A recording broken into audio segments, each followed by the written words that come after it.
0423 to share your thoughts. Before Peter, you come in, last 2 days, Club TV, they were at Nat Hall. We were at Nat Hall to get some views. The reason why the parents are there, the reason why some students were there. So I'd like to take that video, then we speak to it right after that. My daughter got the results that he got, the school that he gave you, we want to replace it.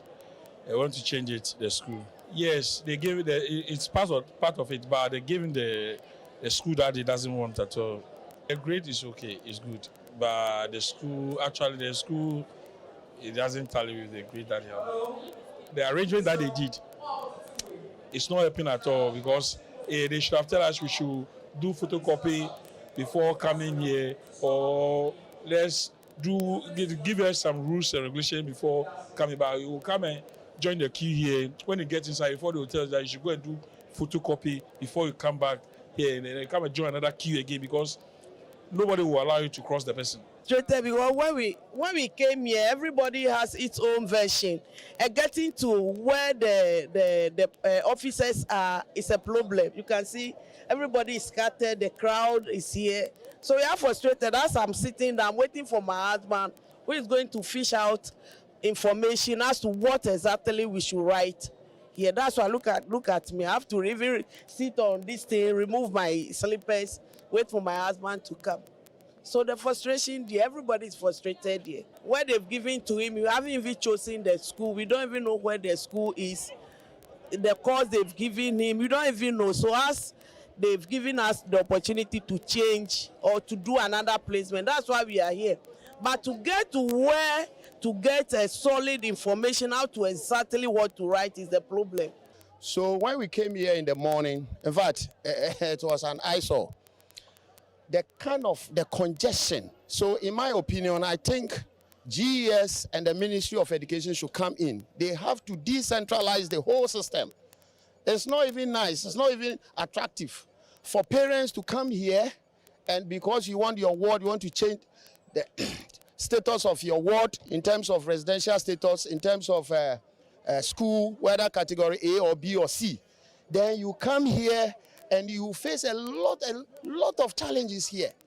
So please, we were even expecting some of the Ministry of Education and GES members to come here, the officials, to see things for themselves, to testify what parents are really going through. But we didn't see any of them here.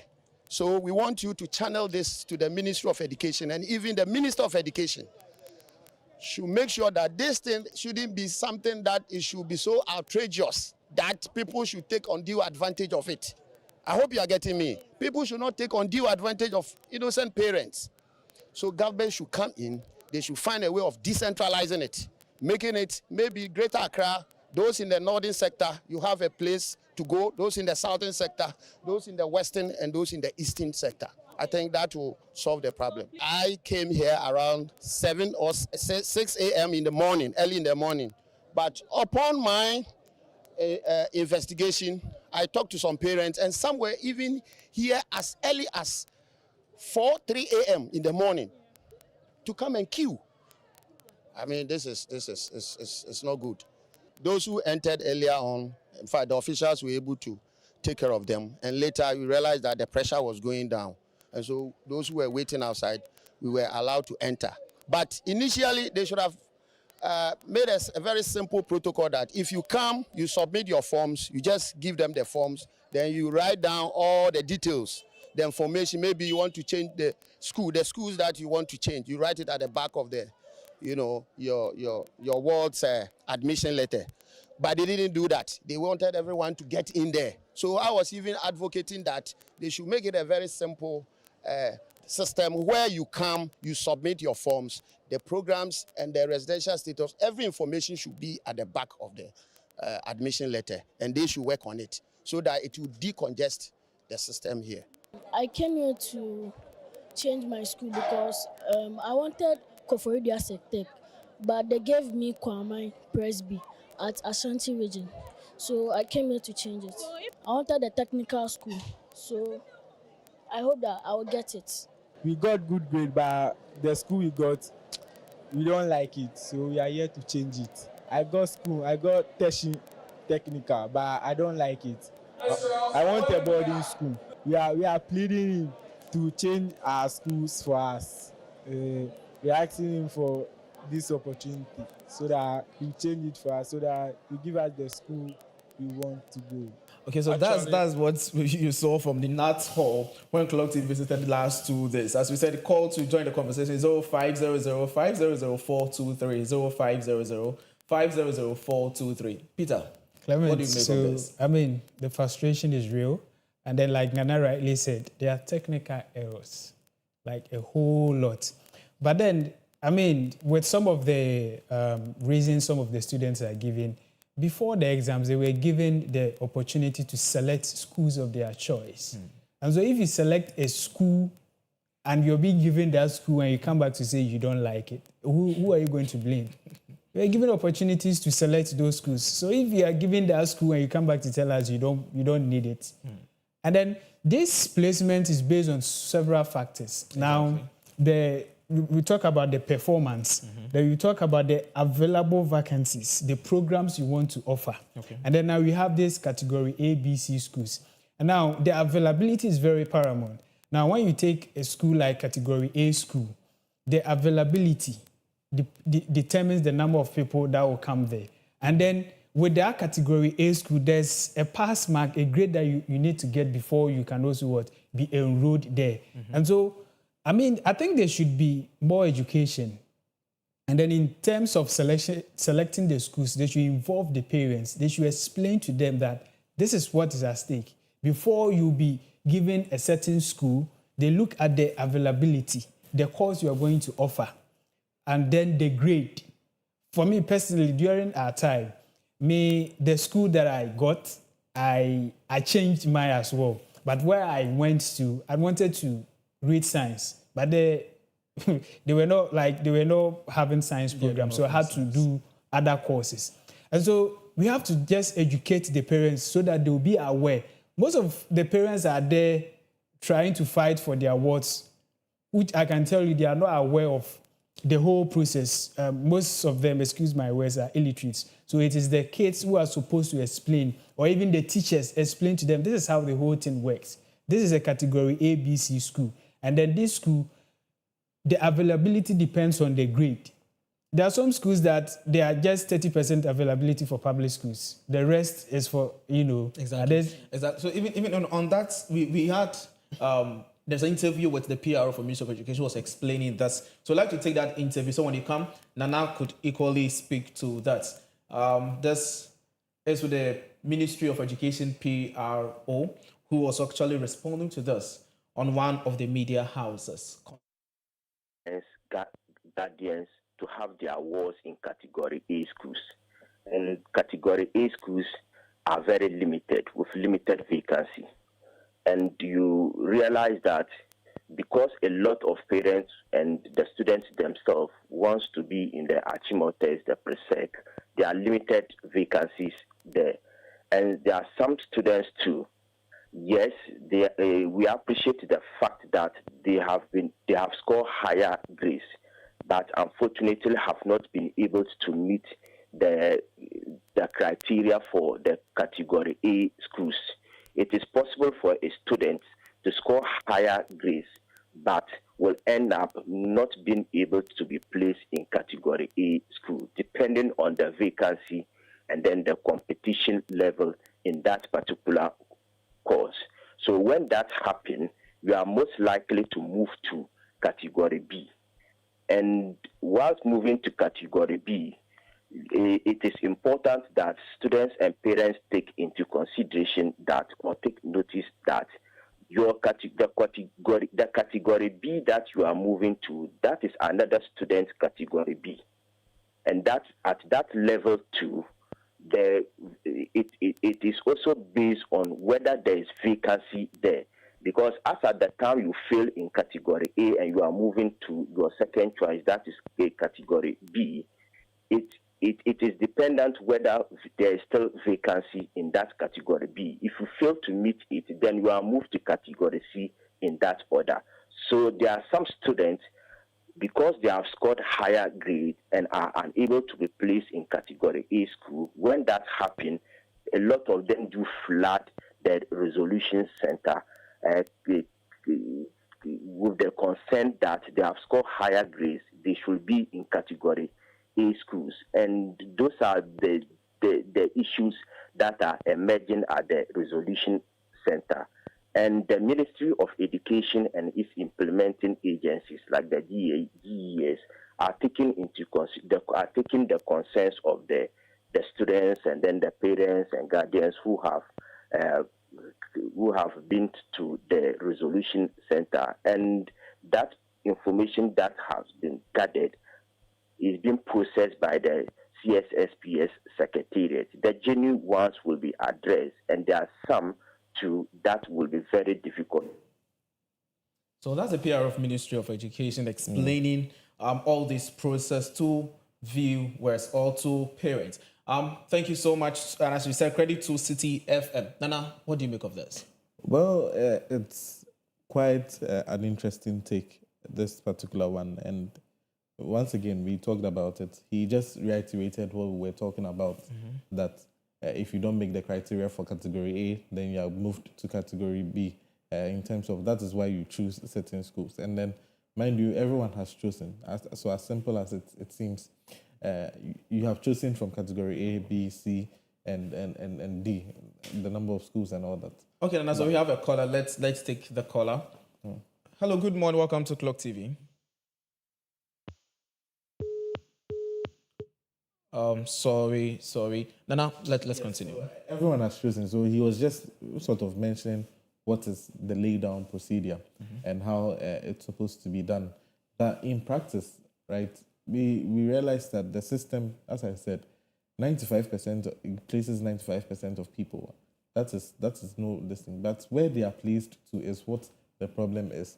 Now, out of that 95% that are being pleased, 18 to 24% of those people, year in, year out, are placed in wrong schools. Imagine if a male child has been placed in Briggles.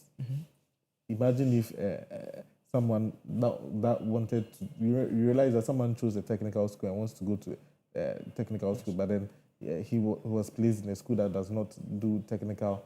And mind you, some of them just blatantly do not pass and also want to just or do not qualify for category. And so there's a mixture of all of that. And I'm also talking about the congestion that is also at the NAT hall. Realize that there are few people that are working. And when you listen to some of the interviews, some of them said they were expecting that representatives from NAT, representative from GES, representatives from... okay, let me just hold my thought there. Yes. Hello, good morning. Hello, Mr. Clement. Yes, please. Good morning. Please welcome to Clock TV. Okay, thank you. Okay, please. I have a contribution to make towards the discussion. Okay, sure. Go ahead. Hello? Yes, please, you can go ahead. Yeah, please. My child also completed. She had 8, and she was expecting to get for a penny, but the school came and she got a school from WA. And also as a day student, how is she going to live there? Okay, thank you so much. Nana, you heard the issue. These are some of the issues that we are talking about. That she had straight A's and chose a school, a day school, but then is going to be given a school in WA. In WA. And also a day school. That's what she said. So how then do you commute from? What kind of residential arrangements and all that stuff there? And mind you, yesterday they were expecting, or Tuesday, yesterday as well, they were expecting that a representative from GES would be there, representative from Ministry of Education would be there, but there weren't anything like that. There wasn't any thing like that. It's as though we've done our system, whether it works for you, it doesn't work for you, because genuinely there are people that actually need their assistance, and genuinely there are people that need clearance. I went to something, it's a school that I actually talk about being one of the best schools in Ghana. I went to Presec Legon, and then when you realize the effect that SHS schools place in the lives of people, you realize that then it is very important to actually get it right from the right stage. Imagine after getting all the good grades that you are supposed to get, Imagine getting all the A's that you're supposed to get and then being supposed to be placed in a school that will match that particular qualification. You don't do that. And we know that day in, day out, people profit from that. You know, we hear of stories of people paying certain amounts of money to be placed in certain schools. So it's something that we have to tackle and talk about. Thank you so much. I think what I would like to say is this. When listening to one of the video, one of the students says that he got to a school that he doesn't like it. He doesn't like. And listen to him, it was part of the school he selected. So my question, if you don't like, who should now go to that school? Yeah. No, that's another point. It was part of your schools.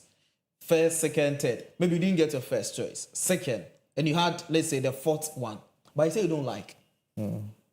So, Clement, there's a twist to this whole thing about parents and what saying they had better grades. Now, mind you that in the school selection, maybe you chose category A school as your first choice. Maybe I chose category B school as my first choice. And I chose category, say, C as his first choice.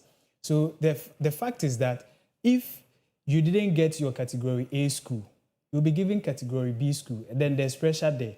And then the thing is that, yes, you had A, you had 9, you had 6, you had 9. Unlike our university grades. So we say that from 80 to 90 is like A. And so somebody will get like 85 and will get A. Somebody will get like 90 and will be given A. So the same thing applies here. So yes, you got like So 9A. Peter, just hold on there. Right. I think our caller is back again. Yep. Please, good morning. Hello, good morning. Yes, we lost you, so please, you can continue. Yes, please. I wanted to know why don't they send the system back to how it was first? When you get a single number, you have a good grade. You know you are definitely getting your first choice. That one was far better than what they are doing now. Okay. Because sometimes I want to go to a good school, not just any school with a good grade. So when the grade, and you know, with this system, the grades come before the school. So with my grade, I definitely know that, I'm getting my first or second choice. Instead of just getting somewhere I don't even know about and I also don't want to go. Please, that's my contribution to it. Thank you very much. Before you go, please, your name and where you're calling us from. I'm Stella from Genoa.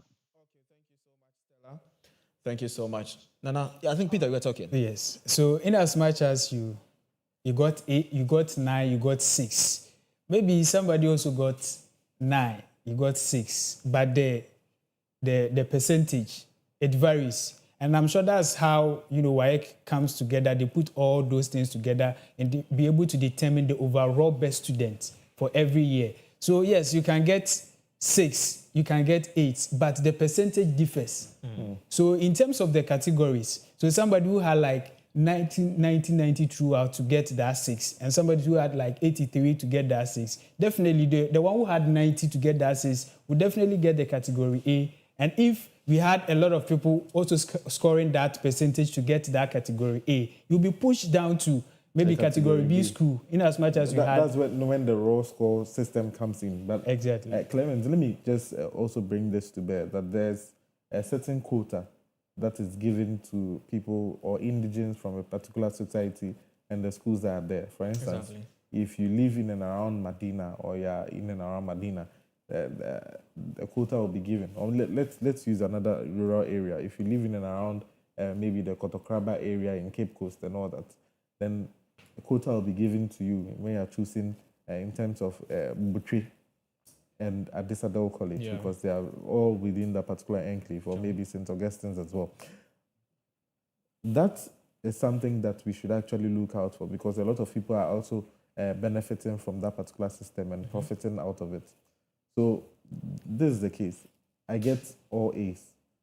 I get, let's say, a raw score of, let's say, 500 or 460 something, that is. And someone else gets maybe some B's in there as well, a raw score less than that which I got. But because a certain quota is given to the local individuals in that particular society to help education, then that person might be prioritized over you because of that particular quota. So there are a lot of things that come to bear when it comes to that particular. And what I want to say is that usually if meritocracy is not the criteria for selection, then we end up bringing the whole quality of the whole system, quality of the system down. Thank you so much, Nanayo Asari and Peter Kojo Insia, for joining me for the Print Online Review. And up next is going to be the lifestyle segment with Miriam Abena Adede. They are going to talk about the art of storytelling through rap. So those of you who really love rapping, just stay and stick with us, because after this, we will bring you amazing content in the lifestyle segment. Thank you so much for staying with us.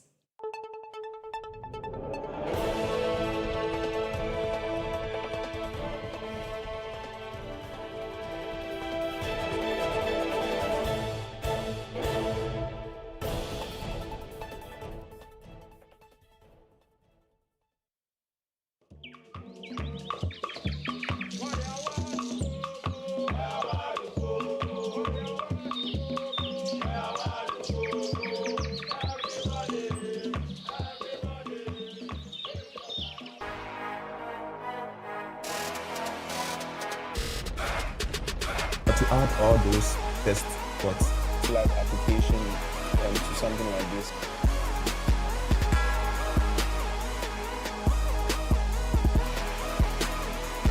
Yes. Oh, that's quick. That's crazy. That was quick. He's going to be able to draw a level. Yeah. Wow. Wow.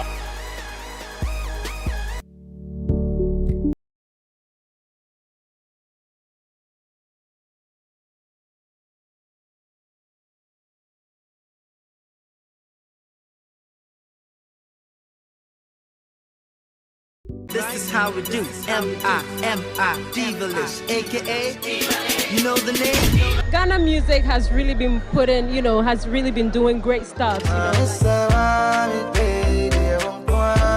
Whenever Mr. Drew's on stage, it's a blast.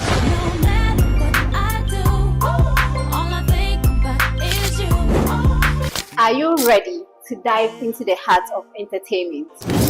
Let's start where we explore the latest trends in the entertainment industry. From viral moments to hottest celebrity stars, we've got you covered. Have questions? We want to hear from you. Your voice matters. Let's vibe together. I got a secret. Do you wanna hear it? You're always on my mind.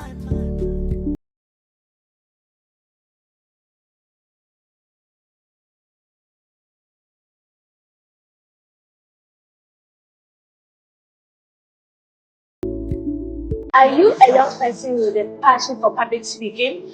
Do you want to make your voice heard and inspire others? Oh, worry no more. Your time is here.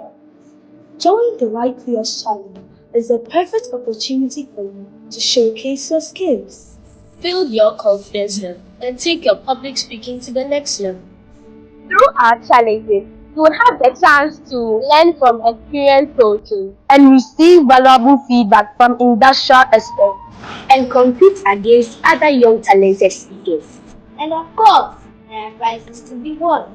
Our winners receive a cash prize, a trip to an African country to learn more, and have the opportunity to speak at a major event.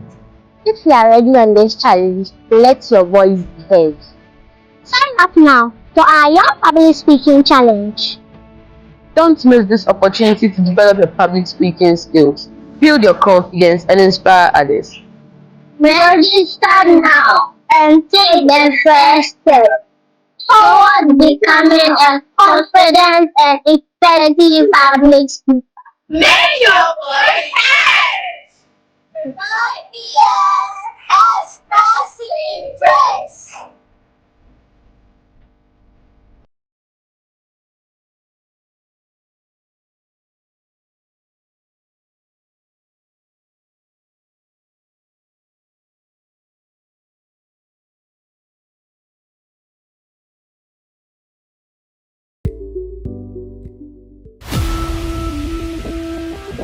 From the loudest roar of celebrations to the deafening silence of defeat, we live it here on Clock Sports. Feel every punch, every tackle, and relive all the beautiful sporting moments with with us. Mohamed Salisu pounces for Ghana. Join us on Mondays and Fridays 7 p.m. to 8 p.m. and our midweek special on Wednesdays 1 p.m. to 2:30 p.m.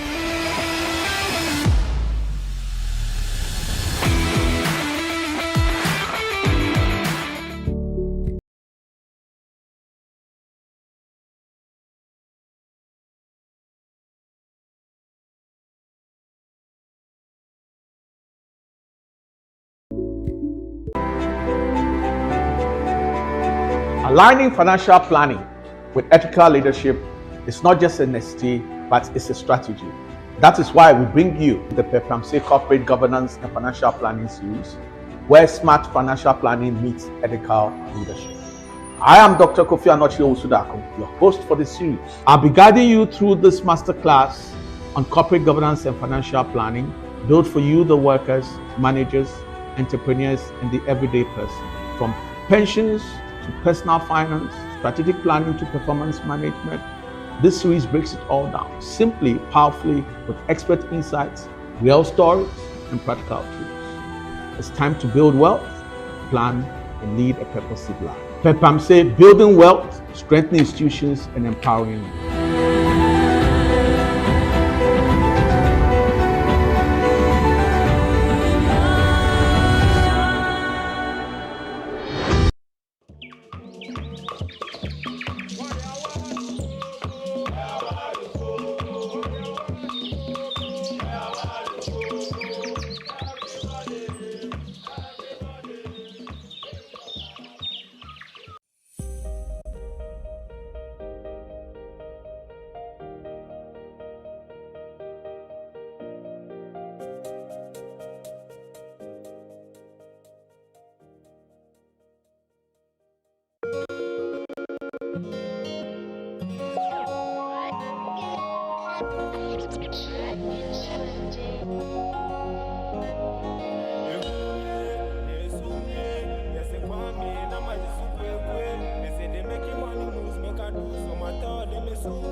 So my fears, they are haunting me. Am I a prey to my fears? So Lord, answer please. Working hard on a daily to overcome my fears.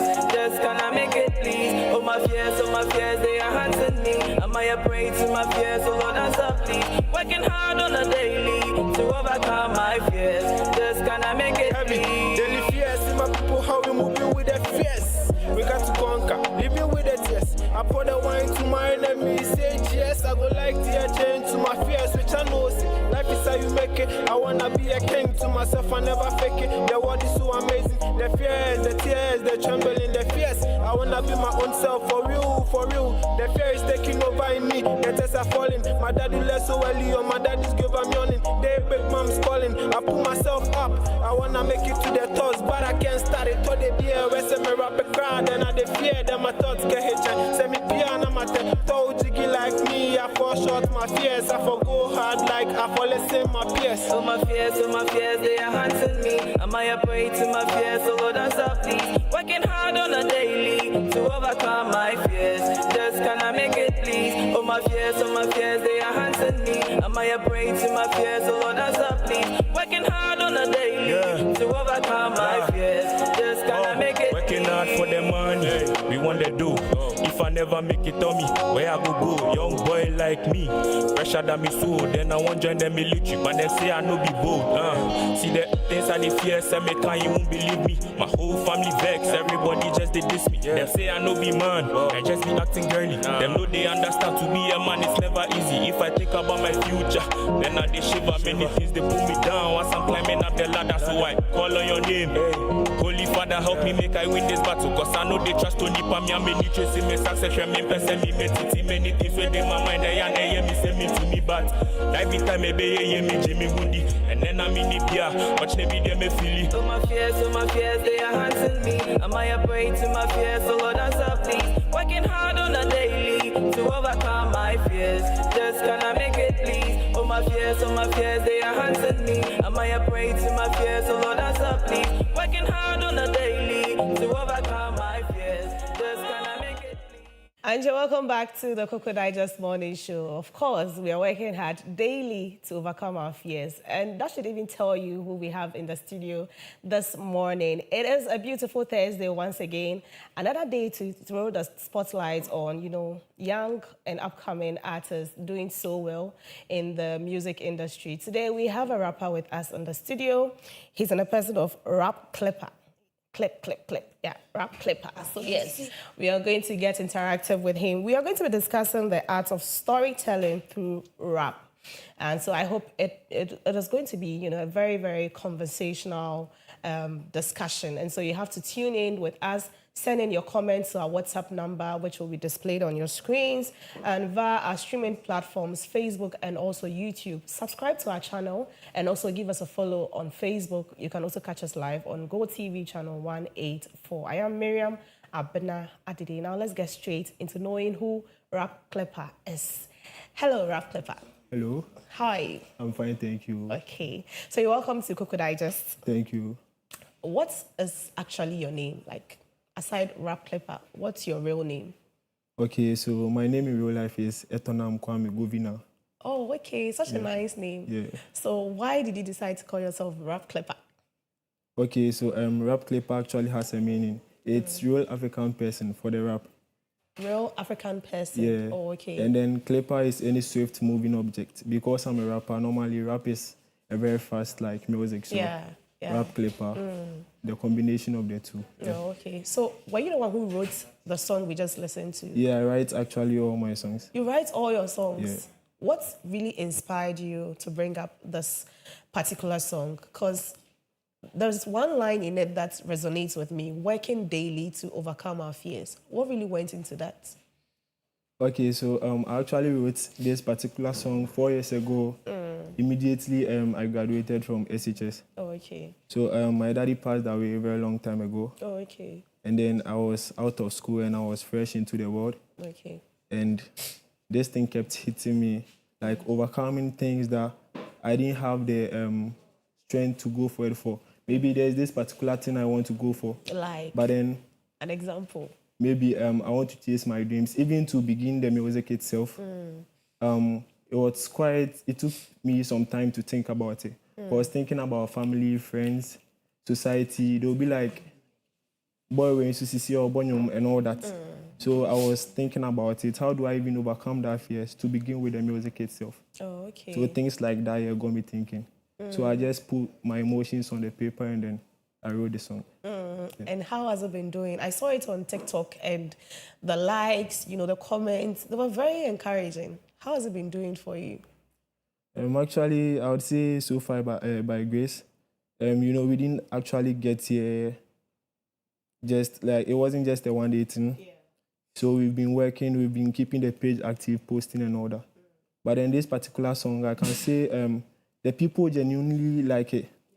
Yeah, they can relate to it, the words, the lyrics in it and all that. So I think even though the numbers are not doing so good because there are certain things certain obstacles in our ways right now. Yeah. But I know this is not your first song, right? No. So what went into your first song? I really want to connect the dots as to what really inspired you to get into rap, not any other, genre of music, but rap, so that we can know how you came up with your first song. Okay, so my guy is here in the studio right now. Okay. It was this time in SHS. I think after we went for our first semester and we came back. Okay. And then he came to my house. He was like, he has written a rap, and I was like, oh, what's wrong? So he played it for me on his phone. It sounded good, and I was like, then I have to try it as well. Okay. So that same night, he sent me number of instrumentals. I took my book, I wrote something, and then it was quite funny, but it was good. Okay. So I started with the rap, and I knew there are singing aspects as well. But I feel like it's something I can do very easily, to put my stories and my emotions on there. Very easy for me to do. Oh, okay. Yeah, so I just decided to stick to rap. Oh, okay. Do you remember the first rap you did? Yeah, I do. Can you give us a line or two? You're say non-fan, I say. Okay, so it goes like 1992, when we started the hustle. you copy or Kobe, so now in same crab bottle to I mean glass. They almost had a class, but they never tried to come. This is just a freestyle, so my party, do not brag. If you get me angry, I will use your rap for rag. My party just a lanku, you need not to rush. Obama, Utiti send your man into Sojara, Jara, Uwa, Sama, Meso Bianco, Sama, Obeto, Kaguchi, Prada. Wait. Did it say, did it say Nyama? Yeah, Nyama. That was giving like SHS vibe. I mean, it was, you were still growing into it. But that's quite amazing. I mean, Ghanaians would love it. Don't you think you should put some instrumentals on it and then it will go out there?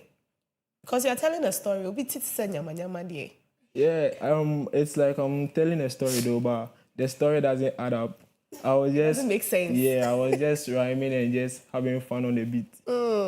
They liked it way back in school because they knew I wasn't a rapper at first, and I did it, and I went to school and they were hyping me over the song. Yeah. So that was when I realized that no, I have to take that particular thing serious and develop on it. So in Ghana, when it comes to rap, we don't really appreciate rap as compared to other genres of music. But why did you decide to stick to rap as a way of telling stories and not any other form of music?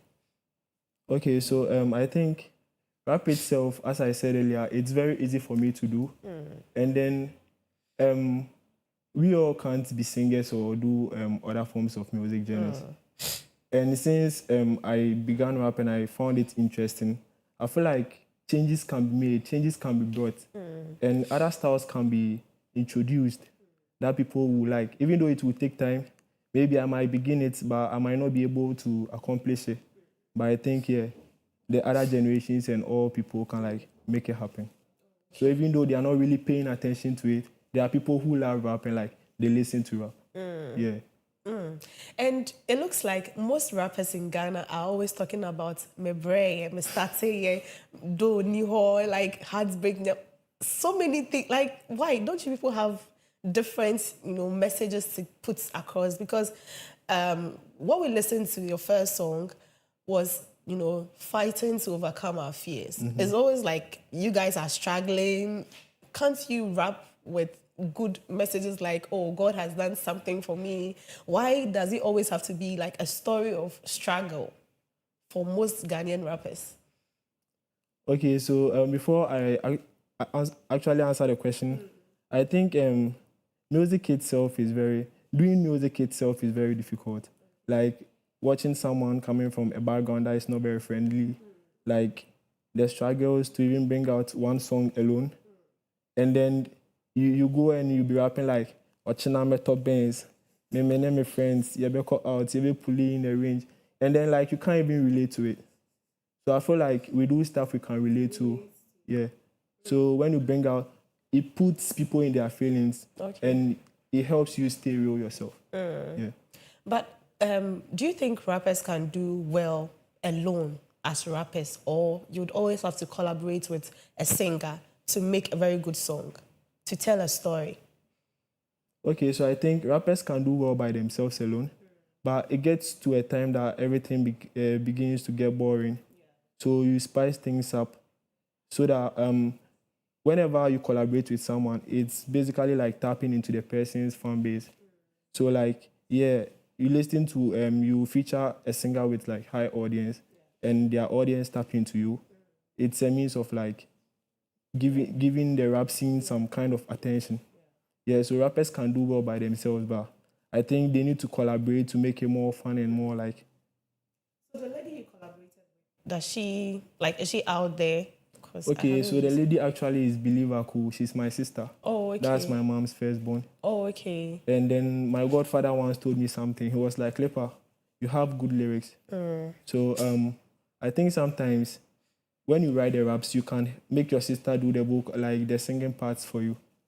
So I write the raps, and then I actually teach her how to go about it. Oh, okay. Then we hit the studio, then we record. So that I can give it some kind of vibe, like very like some depth and all that.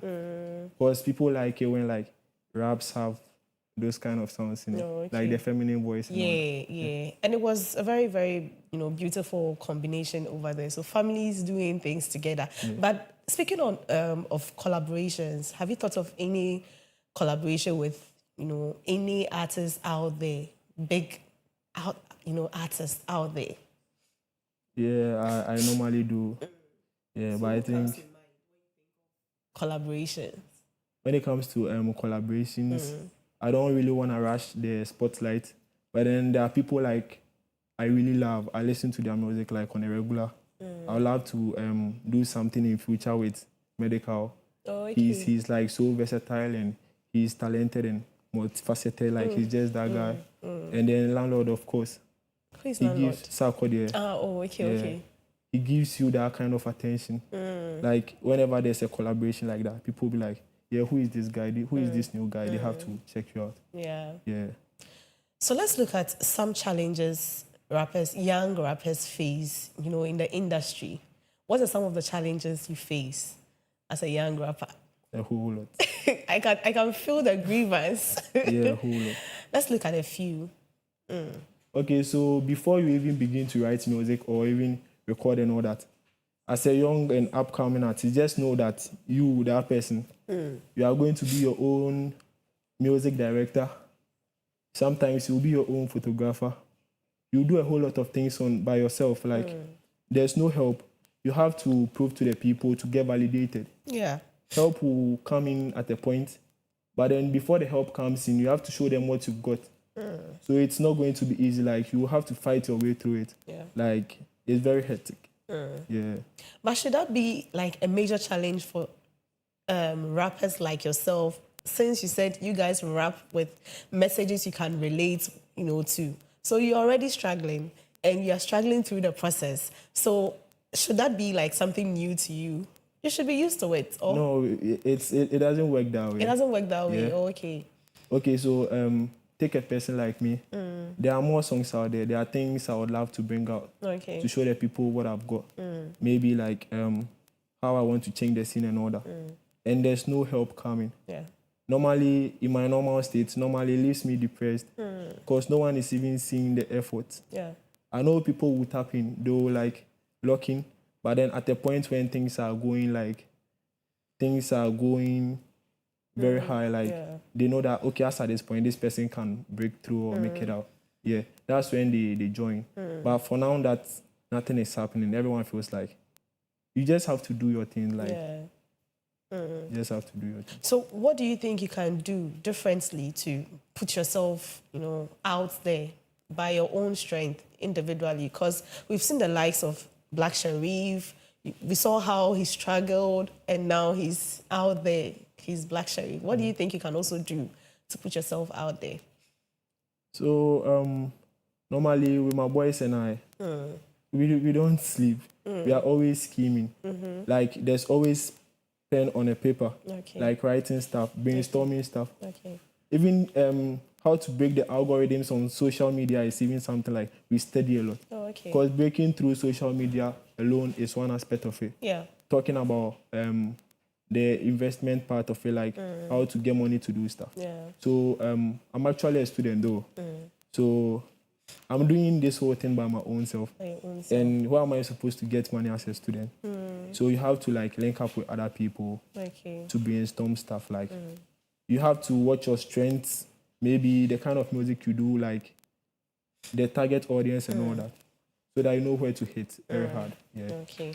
So don't you also think you should approach music labels like brands, people that are willing to sponsor, young artists so that they can invest in your craft so you get out there rather than waiting for a label to come and sign you on board? Don't you think it's high time you guys moved to them instead of you waiting for them to join?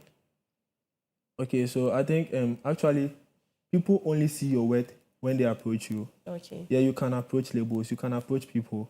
I can send my song to someone on WhatsApp. And I'll be like, this is my song, you can check it out. Okay. When you ask them, they are going to be nice. They are not going to be real. They are going to be like, yeah, it's nice. But when they find you themselves, when they see you maybe on social media, the kind of energy and the conversation gets real. So when you approach a label, I think labels rather scout the artists they want to work with. And not all labels want singers or rappers. They have like specifications. We want this type of people to work with. Okay. Yeah. That's very insightful. That's a very good response. I was really expecting that. But if you just joined us, this is still the lifestyle segment of the Koko Digest Morning Show. We are discussing the art of storytelling through rap, and I have Rap Clipper with me in the studio. Now, Rap Clipper, give us, a line or two of another of your favorites, so that we take a video, like another video of your song, then we continue with the conversation. Okay, so like I have a freestyle, but it's not out yet. It's not yet out. Okay. It goes like, sick bass with open doctors are balling, ballon d'or press, no mercy scored this. The boy they saw me, the man I am. Took a short break, the long they accelerate back for the audio. One that slept on, put me on play, don't pause when the G's on. I put my G's on where the G's didn't put me on. I had the chat with the dog, but I didn't back up. Didn't get my back, but I didn't mess up. What's the big deal? You keep the suspense. Going, man, what the F your switch up. Got it on, but still tell me on the phantom I am. They never saw me coming on, never fly, but still got a big chopper. First freestyle was a bang dash chopper. Shouts to my legend, terrible and Chaka. The oldies dance when I used to raise the leg up. No mercy for the cripple, me today will moonwalk. Today will not hear you say you won't work. Gave you my race or say I didn't fall. Super me to come with the twist you want more, but I still didn't shop right. Gave you for your left ear, but I still got the chop right. You say me, I do rubber. Wow. I'm a piece of preach right. But wait, how do you breathe? How do you control your breath? Small.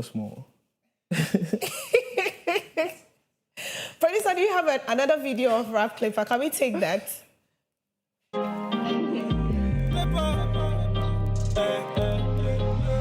Same way they my church, the coder I they get. If somebody no talk to me, them tomorrow you go hear. Same way they my church, the coder I they get. If somebody no talk to me, them tomorrow you go hear. Man, them 22 and trapping, my big dreams are hanging. Obi baby sasa Clipper, what are you thinking? If you connect, they disconnect. I know if you sleep at the torment. Asashi na nake min treko niya. Semoko bahene be show I'm coming in case they leave me here. Me make I do my thing. I'm coming with the fire in the team. I'm coming with the fire bandity. We holding on, yeah, we holding on. It's been 4 years now. Calculating, let's dance. I do what, but just style, baby. Versatility, what now? Break down with the pandit, the verdict. I'm up now. What if I blow today? Am I ready? Mania, so I ready. Me are the one blow, I the one door. For my head, only God knows. Pull up on you with the gang on 3. I the one that's life fair to the daggy. I the ponder, better last stress for the Benz and find babe one tap pull up my head. Not the flow trend, real life man a threat. You know be joke thing for this planet Earth. Are you okay? Are you thinking? Be that you can move cold men mention incense. Same way they my church, the coder I they get. If somebody no talk to me, them tomorrow you go hear incense. Same way they my church, the coder I they get. If somebody no talk to me, them tomorrow you go hear. It's my head only. I wouldn't say no, please. We on me. We up and running balling G's. Oh my G's, yeah. I pray we slide in a living dream. Black out me G's. Everybody wanna trap. Stance on the hills. For my pace in the rap. Don't grace a trap. Don't fall in the trap, I know I'm soon star. 1,000 heads and on feed one. Raps cooking, they want to say fast. That's my headache. They said the low when I heard it. The way forward I'm heading, you my brethren, I know I'm soon star. 1,000 heads and on feed one. Raps cooking, they want to say fast. That's my headache. Incense, same way they my church. The coder I they get. If somebody no talk to me, them tomorrow you go hear incense. Same way they my church. The coder I they get. If somebody no talk to me, them tomorrow you go hear. Same way they my chest, the coder they get. Is somebody our chest? In some way, what do you have on your chest? Let us know. What do you have on your chest? Including ones I can't see here. We have a few comments coming in, and they have no names, so I'll just read the comments. So this, your boy password, Rap Clipper, is on fire. We also have much love, Rap Clipper. We are watching you live. And we also have this much love again to Rap Clipper. We are watching you. Wow. You really told your people to watch, right? Yeah, then do watch. Okay, so let's look at some of the messages rappers put across, right? It is very hard for people to connect with your messages because of how fast and swift they come. But how do you ensure that at least people get something from what you're saying to shape their lives? Because you see, the young ones usually want to connect with rappers more because, but at the end of the day, what message are you putting across? Okay, so actually sometimes you have to know the type of beat you are working with. Okay. Because sound is very like key.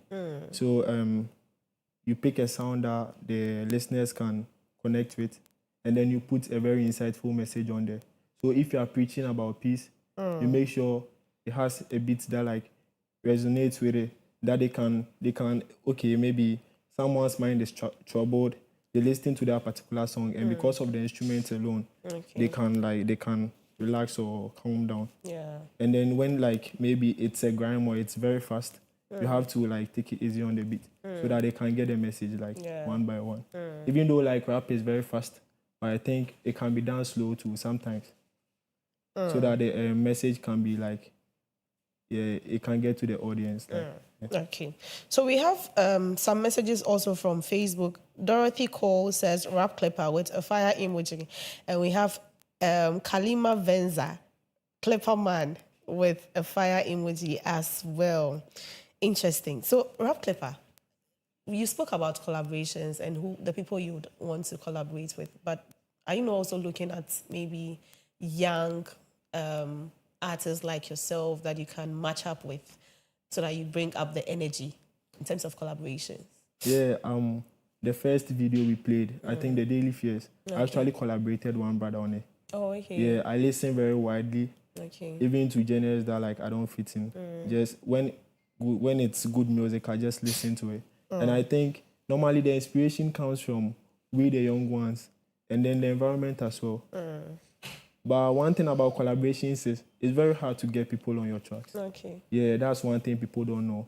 People will be like, I wish you could put this one on, but it's something that like it's very difficult, like very, very difficult.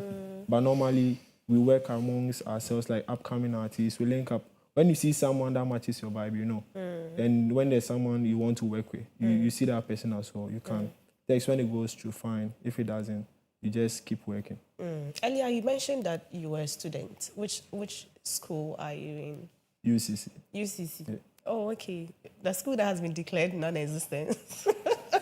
I saw that news like 2 days ago. 2 days ago. Yeah. Oh, it has been rectified. So, yeah, we are still... We are the best school in the whole of Africa. So, how do you connect with the students? I mean, you are good. So, how are you also putting your name across there? Because considering the number of students UCC has, you know, you can also get some viewership over there. How do you put yourself across over there? Actually, the student body is very large. But then, like, sometimes when there are shows on campus, maybe SRC week celebrations, maybe Freshers Affair, there have been a number of times maybe I've been on stages. Oh, okay. But the thing is, the number of artists that come on there are very many. So then they wouldn't. Sometimes people can recognize you by your face, or maybe they can see your content online, and then they'll be like, okay, that's the guy. But normally, it will take time. It takes time. Yeah, it will take time. So don't you also think you should start working on making yourself very visible among the students? Maybe you print T-shirts, you go from class to class, you know, give them, you know, freestyle or something just to make yourself known, visible, so that even if you're given 5 minutes for the SRC week celebration, people can connect with you. Oh, we know him, rather than just waiting till just once a while you're being called on stage and then you just... Don't you think that will also work for you? I think that's a very good initiative. I tried doing something like that when I was building my YouTube. Okay. I wanted like subscribers on there so that when I post, the views can, So I tried it and then people liked it. But then sometimes they don't like maybe you have the initiative of like getting subscribers at the end of the day. Sometimes you do it and they'll be like, yeah, we'll subscribe and all that. And you don't see the numbers moving. You just open the dashboard and it's just like how it is. So I remember my time when I was on campus, I used to stand on them. So subscribe to my channel. And then we'll ask you, what contents do you have there? We want to subscribe to contents that we can relate with. So if you just tell me to subscribe and I don't find anything there, I'm not going to subscribe. Do you have something there on your channel? Do you I have actually content? have like my music videos on there. All your music videos? First, when I didn't have anything on there, I just like freestyle to them. I told them that if they like how I'm sounding, they should just give me like a subscription. And some people do it. Sometimes I go like hall to hall, like room to room. Yeah. Some people have seen me doing this sometimes. Yeah. So some people actually do it. Some people too. They won't. You Don't just you have think to you should respect add gobe, some chill to it? Charlie, campus, yes, you. Yeah, for real. You want me to subscribe? Give me something. We go get there. You've not gotten there yet. We go get there. Get there. I actually have this merch coming up. I think it's something that we can print like number of them and then give out to people like who try to engage back. Oh, okay. Yeah. Because people can actually take your stuff and still not show interest. It's true. Yeah. So do you have any upcoming projects? Yeah, a lot. Let's talk about it. Okay, so I have like a couple of projects, but we're actually still weighing them to see which one we can bring out first. Oh, okay. Yeah. We want to hit them heavy. So we pick one very hard one, even though they are all hard. But one that they can. Normally they tell me that my stuff, they are not danceable and all that. So I'm gauging at but this December. one, the one we played after the break, it was okay. Like you can vibe to it. Yeah. So I'm planning on giving them like something that they can use for dance challenges and all that in December. Yeah, so that like we prepare a very good budget for promotion and all that. Hey, Rap Clipper, you have some kind of influence. So our YouTube channel, our YouTube page right now is blazing, like it's on fire. Let's go, Clippers. So God bless you, my own Rap Clipper. We have Rap Clipper. Bless up, bro. We are proud of you. This is from Alexander. Jerry Govin also says the sky is... Yeah, that's my dad. The sky is just the beginning. We have Graham, Rap Clipper to the world. We have Jack and Dak, go hard and go home. Clippers to the world. Hey, now I'm a Clipper. Guys, I'm also a Clipper. Why? We have Go Rap Clipper, Go Higher, Rap Clipper, and Sensem. Much love. Please let him do Brooklyn Bull. What's that? Brooklyn Bull? Yeah, we have Brooklyn Bull, but it's an audio. We can play the video from... it's not like an official video. Oh, okay. So Alexander comes again and he says, I see you. I don't know if it's a female. Yeah, Alexander. I see you too. John Papo. Okay, so December is coming, right? Fast approaching. Don't you have any plans for Christmas? Like any We have show? plans. We want to give them like a very danceable tune in December. Okay. I actually have 2 upcoming projects before the year concludes. Okay. And then next year they should expect more exciting stuff. Like we are putting actually all the work in next year. Next year we are going hard for you. Yeah. All right. Do you have shout outs? And you can also put across your social media handles and where people can stream your songs so that they can follow you. Okay, so you can get my songs on all the distribution platforms. You just type in Rap Clipper and then you can get my songs. _rap.clipper on Instagram.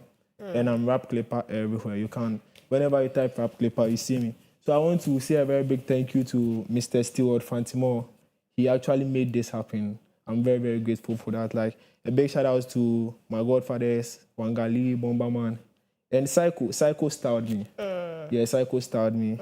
And then big shout outs to Red Fox, Inside Malam, Mameni, Gringo. So like my boys them plenty. And ODK, Serena, and Offset, the 2 guys behind, they actually go everywhere with me. Yeah, Far Dream Bomb, Nibibia. I'm a producer. MJ, yeah. MJ, I see you. Interesting. So we have a few comments. J Cactus says he's already a star on campus. Oh, okay. My favorite artist, more fire, bro. Is it Critical? Yes. Yeah, Critical, I see you. Clifford, please don't forget to hit on my favorite song, Daily Fear. I think we've played that already, yeah, right? I think maybe someone will be So, Rap Clifford, give us a line or 2 so that we can just sign out. Okay, so there's this song on there. I think it needs like much attention. Okay. It's before the host. Okay. So I'll just give them the rapper. It goes like, pain below death before the gain, sacrifice, endure the pain. She said it was S until I changed, or seemingly without the fame. Bro, before the host, you only regarded by your ghost, not even you trusting a soul. You go with this host, be like you fold. Hold on, the issues and feelings declining. I can't nobody go setting, but don't mind it. They got zero to offer, but we still like it. Only a few God love, yeah, we know, but we hunting. I get it, the host, they can't take it. Whenever they down the bros, they can't take it. They put me on circle solid till I make it. I mess up a lot, so listen my message. I go be great, the host, they come with a ticket. Then my move by wise, Naja is all paper. Then crown there, the since copy paper. Advice no go be enough until you feel it. Yeah, I'm living my best life today, and yes, I'm all the claims. I'm living my best life today, and yes, I'm all the claims. Indeed, Rap Clipper has the influence. He carries, influence. And just as I'm saying, the messages keep coming. I mean, we have a few. The world is not ready for him. Let's turn up the Rap Clipper. You do all. Thank you so much. Thank you all for bringing in your messages. This is where we'll draw the curtains on today's lifestyle segment. But we'll do well to invite you onto the LTS show. It's also another entertainment show. Thank you very where much. you get an extended, time to talk about your crafts. Thank right? you very much. Okay. Thank you so much for tuning in. Let's take this breaker so we do a few birthdays. I heard today was your birthday.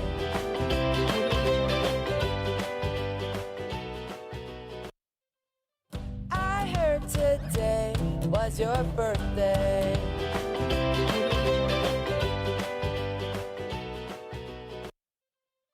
I heard today was your birthday.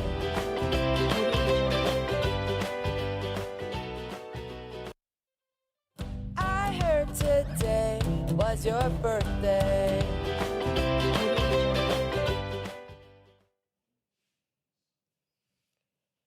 You're welcome back to the Koko Digest Morning Show. Now, who is our first birthday celebrant? A happy birthday to my brother, friend, and partner in crime, Lucas Kweku Akakpo Jr. Age gracefully, bro, and I wish you more of everything you wish for. Stay blessed from your big sis, Na Amankwa Osumpafo the first. We have this also, Philip Dokrugu Musa. The family is wishing you long life and good health and prosperity in all your endeavors. Glorious birthday to you, Daddy. We also have this from Jacob. Jacob says, on your special day, we want to thank you for being our rock, our inspiration, and a glue that holds the family together. We celebrate the incredible person you are today and wish you nothing but God's fortunes. Happy birthday to you, Mom. This is from your son, Jacob. And yes, so Benedict Nketia, as always, has joined me in the studio to take us into the world of sports. Hello, Benedict. Hello, Mimi. Good morning to you. Good morning. Now, I'm now a clipper, so Mimi the clipper. Mimi the clipper. I can see that. I can see that. You're looking beautiful this morning. Thank you, Benedict. I can see the Chelsea fans. You're telling me to give the signature pose. The cool power sign. Yeah, I see. Oh, my Manchester fashion. Benedict, what's happening? What's happening? Yes, there's a lot actually. First of all, let me say hello to our viewers, and as usual, thank you for watching us. My name is Benedict Nketia, and this here we bring you nothing but the best in the world of sports, and we are giving you all the action, both local and international. Mimi, today my stories are interesting. Yes, first of all, let me talk about how to folk being fined in courts by Rene Hedrick over a debt issue. So around 2023, Hartlefolk signed Rene Hedink. Okay. Sorry if I'm not getting the name right. But yes, and then they terminated his contracts unlawfully. Let me, for lack of use of better words, they terminated his contract unlawfully. Okay. And then, according to sports rules, FIFA rules, football rules, when the contract is terminated unlawfully, you're supposed to pay, whatever is left of the coach or the official or the staff. So this gentleman, Rene Heddink, took Hartlefolk to FIFA. And FIFA fined Hartlefolk $120 dollars, $120,000 to pay to him. And then this back and forth, they were doing this back and forth with him. And he, according to the Hartlefolk team, according to the staff, this money is supposed to come, they're going to pay and all that, but they failed to make the payments. And because of this, the Rene Heddink, through his lawyers, they've sent a writ to Accra International Court to file a motion against Hartlefolk for them to settle the debt. And the money is quite huge, and because of this, I think it's going to run Hartlefolk into a big loss when the money is paid. But Hartlefolk, Hartlefolk, they have money, they can pay. Are you sure? Oh, they can pay. The Ghanaian teams, well, right now, it's according to the lawyers of Rene. If Hartlefolk is not able to pay the money, they will take the money. They'll see some of their assets just to satisfy the payments. So you can tell that they really mean business. And Hartlefolk they have to come up with the money by hook or crook. However way they'll be able to make the payments, they have to. Unfortunately, this is what they are facing. One of the biggest issues, financial issues, with any GPL club in Ghana. And let's move on to one of our very own BBN Gold Stars. They don't have a coach at the moment. So Ghana's former coach, assistant coach, Maxwell Kunedu, he led the local team some years ago to win the CAF trophy. And now he also joined Kwesi Appiah. He was assistant coach for Kwesi Appiah when he was coaching the Black Stars. Yes, and BBN Gold Stars, they are trying to consider him. They are thinking of making him the coach, the next coach for their team. Apparently, BBN Gold Stars, they lost their game, their CAF Confederation match over the weekend, 2-0 down. And then due to that, they sent away the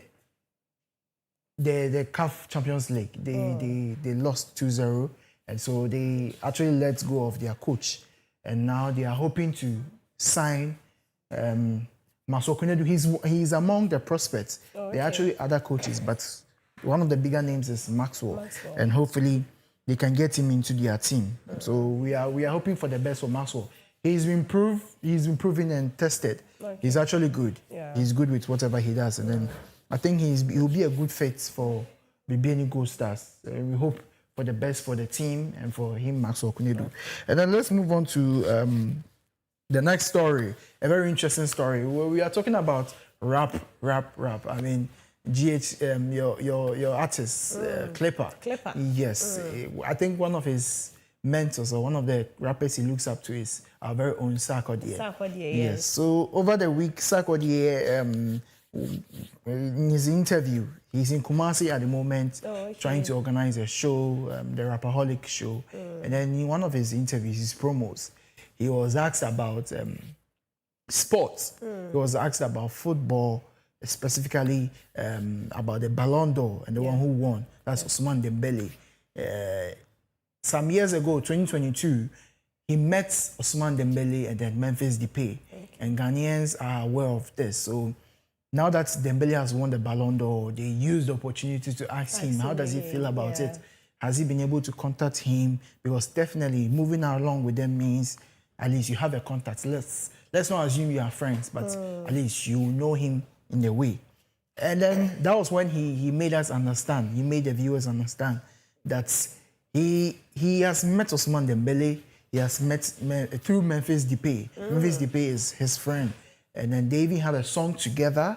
They are yet to release a song.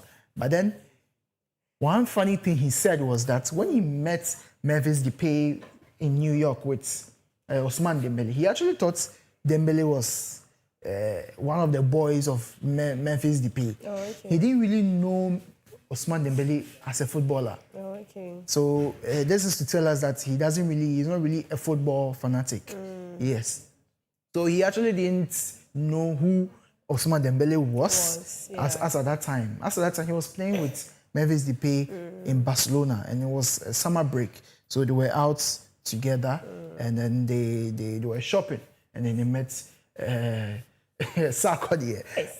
Yes, so you can see on your screen the three of them hanging out, and you can see Dembele's sideline in a certain kind of way, but no, he isn't sideline. According to Sarkodie, the gentleman is very calm and down to earth. He actually thought he was just one of the Memphis Depay's boys. Oh, okay. He wasn't really anybody in quotes. Okay. But later on his team, Sarkodie's team, his boys told him, no, this is one of the biggest players in the world. He's actually a celebrity. Dembele. So he had to look him up and he realized that, wow, this is actually a great person.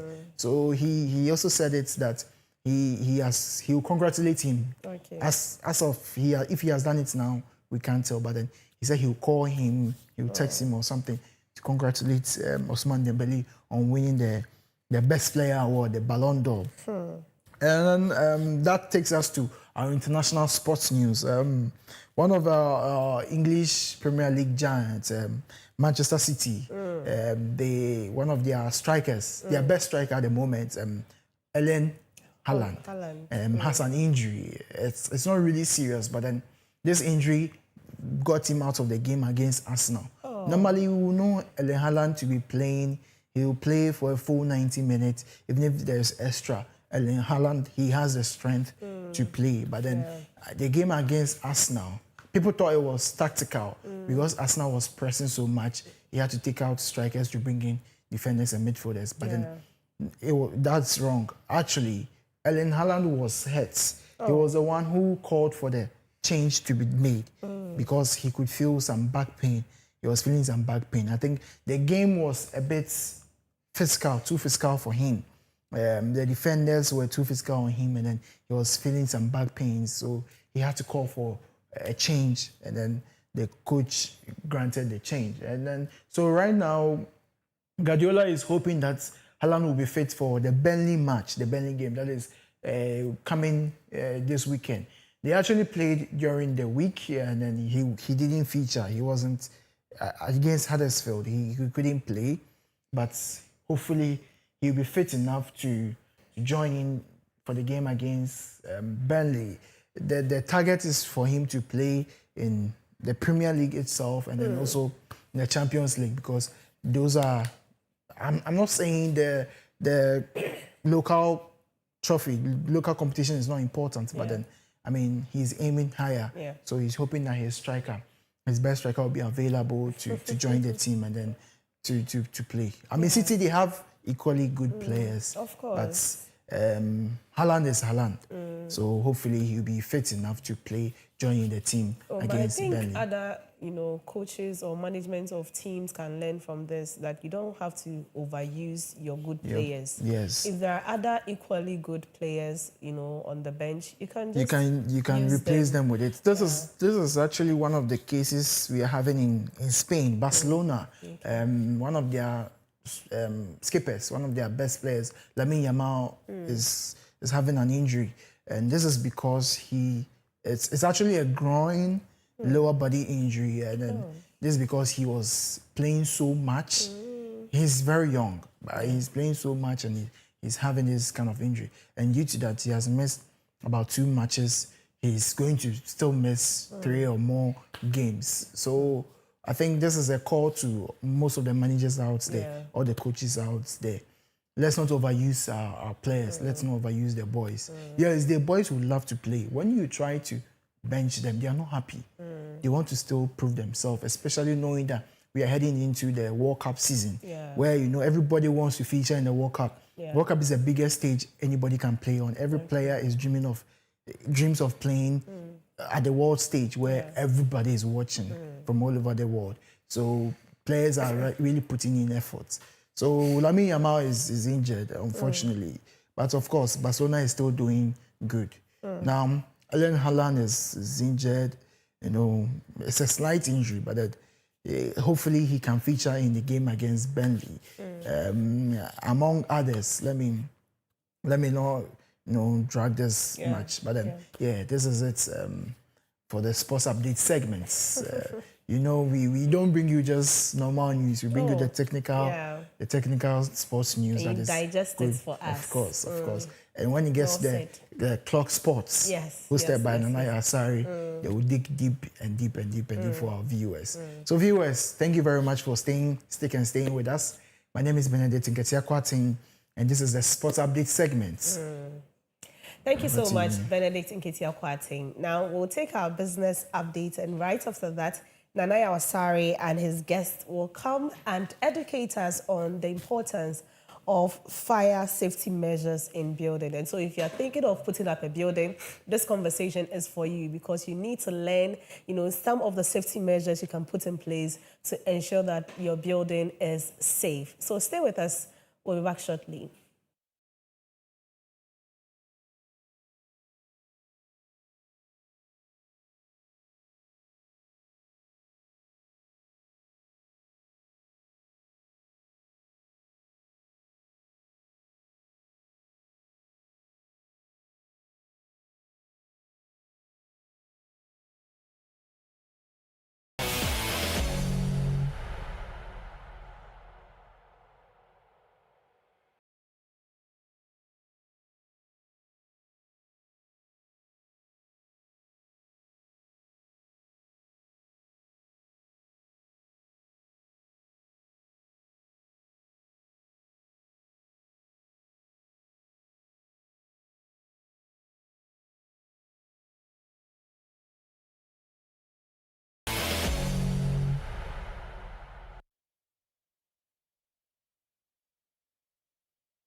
Hello, good morning, and welcome to the Business Update segment on the Koko Digest Morning Show. And as usual, we provide you with the latest in the world of business, expert analysis, and market trends that will impact your business and investment decisions. My name is Peter Nsia, and now to our stories. An IMF staff mission is expected in Accra on September 29 for Ghana's fifth review under the $3 billion extended credit facility. The team will assess Ghana's performance on key fiscal and microeconomic targets and decide if the country qualifies for its disbursement of about $360 million in October.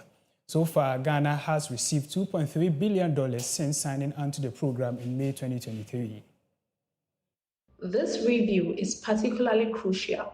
It is the second to last before the program ends in May 2026. Discussions will center on inflation trends, reserve build-up, fiscal discipline, and whether Ghana is on track to achieve a primary surplus of 1.5% of GDP. The mission will also look into areas in statutory funds like the NHIL, Get Fund, and Road Fund, as well as the recapitalization needs of struggling banks and state-owned institutions, including the National Investment Bank. Social spending and protection for vulnerable groups are also expected to feature strongly in the talks. Development partners have warned of fiscal risk once IMF oversight ends and are urging governments to put in place safeguards. But officials maintain that reforms and expenditure controls are already being enforced to reassure markets. With only one review left in April 2026, this mission will be a key test of Ghana's ability to sustain reforms and maintain investor confidence beyond the IMF program. Away from IMF, the government has directed the National Food Buffer Stock Company to buy surplus grains from farmers across the country.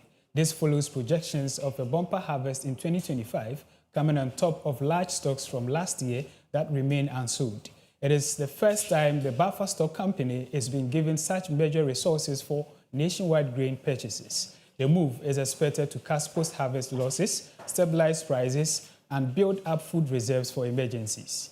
The decision comes after the Chamber of Agribusinesses Ghana warned that the grain sector was near crisis, with over 100,000 metric tons of maize and rice from 2024 still on the market. The chamber said cheap imports and smuggling of substandard grains had left farmers trapped in debt and local processes under threat.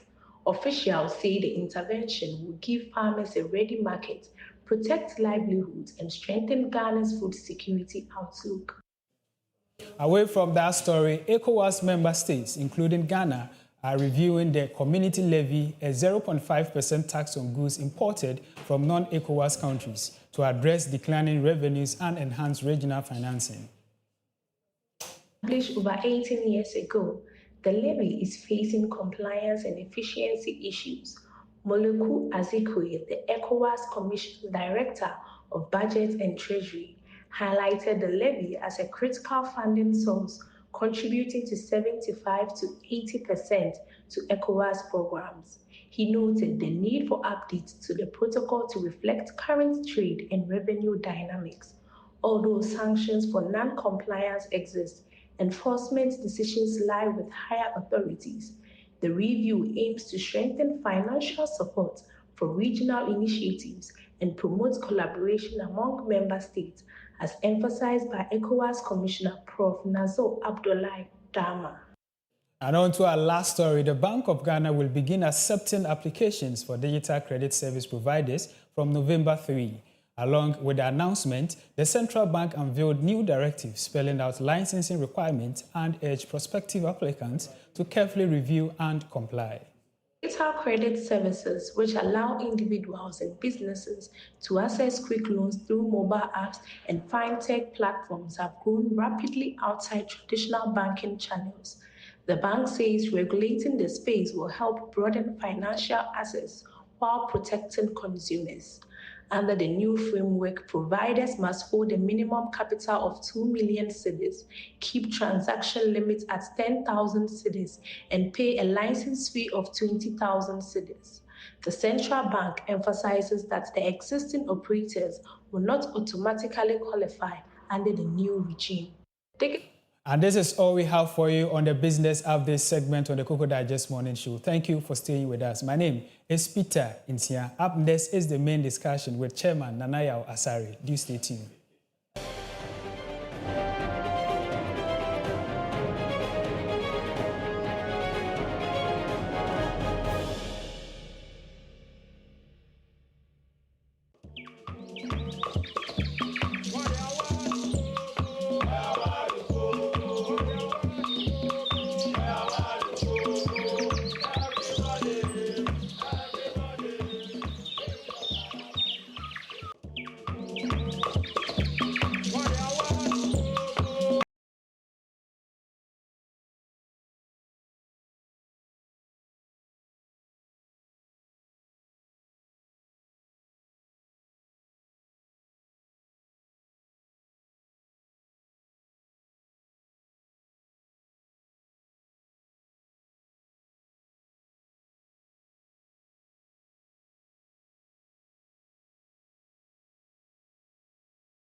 aims to provide a robust platform for in-depth discussions surrounding employment relations, the rights of workers, the quest for industrial harmony, and evolving landscape of work. Wala to Walasa seeks to bring to bear the challenges and opportunities facing the labor force today, making a significant contribution to public discourse. My name is Edmond Akwe, your host for Wala to Walasa.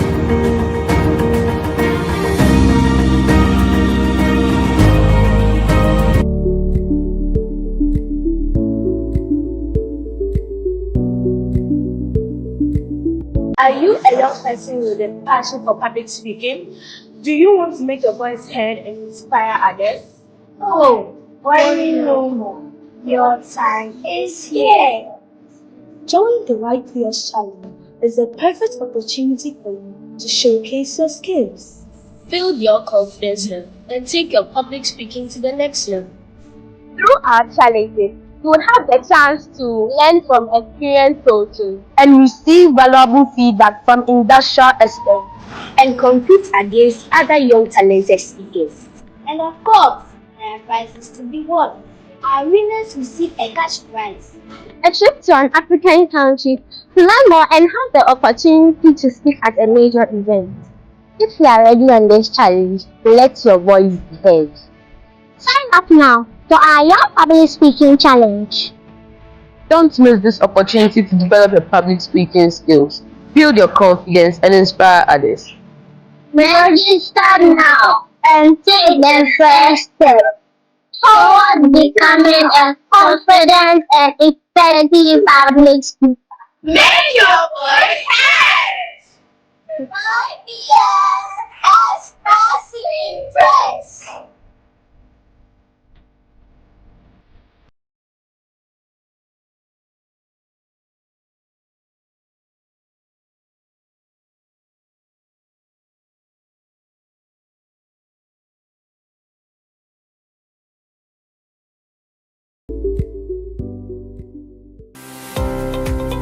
Ghana is in an era where evidence-based policy making is fundamental. Policy polls seeks to bring clarity, transparency, and accountability into focus, demystifying public service and government business for the citizenry while also sparking informed dialogue. It provides an emergent, non-partisan platform for examining the role of the public service in shaping governance and public service delivery in Ghana.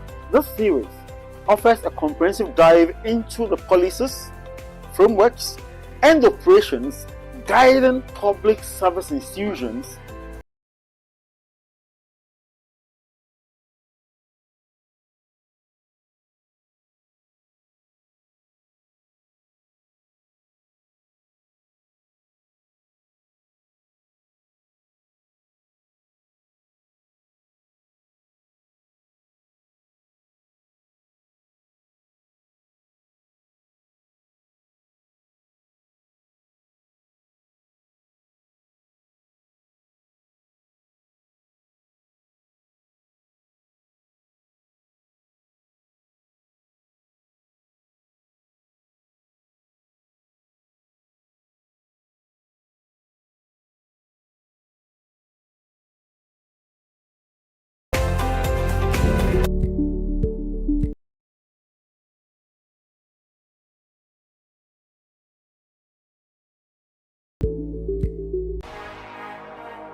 to add all those test pots like application to something like this.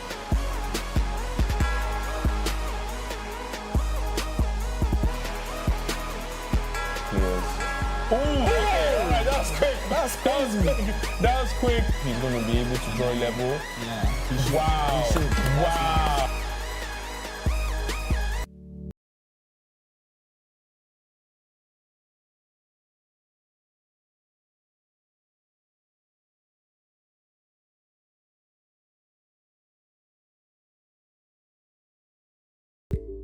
Are you a young person with a passion for public speaking?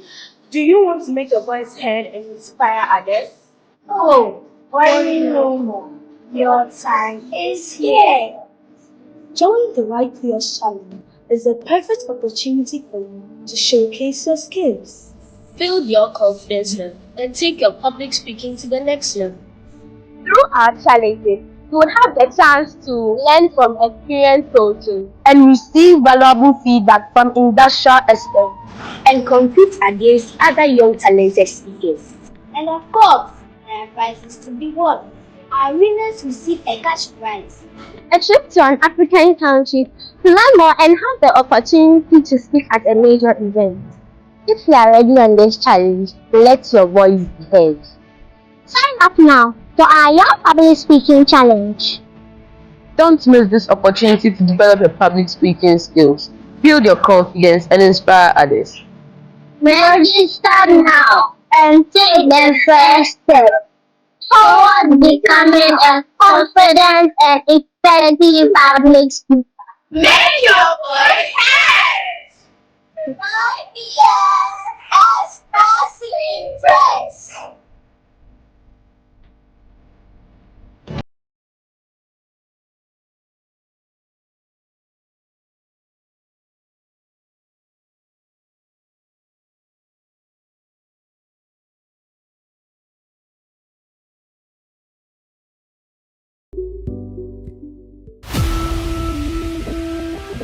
From the loudest roar of celebrations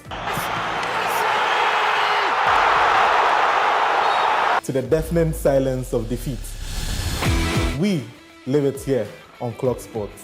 Feel every punch, every tackle, and relive all the beautiful sporting moments with us. Pounces for Ghana. Join us on Mondays and Fridays 7 p.m. to 8 p.m. and our midweek special on Wednesdays 1 p.m. to 2:30 p.m.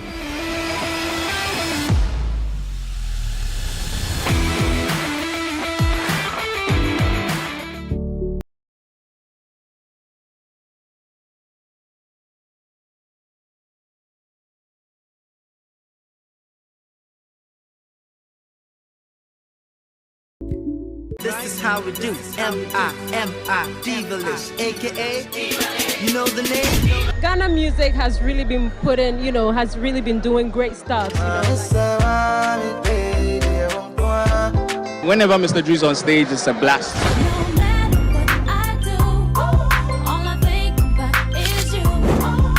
Are you ready to dive into the heart of entertainment?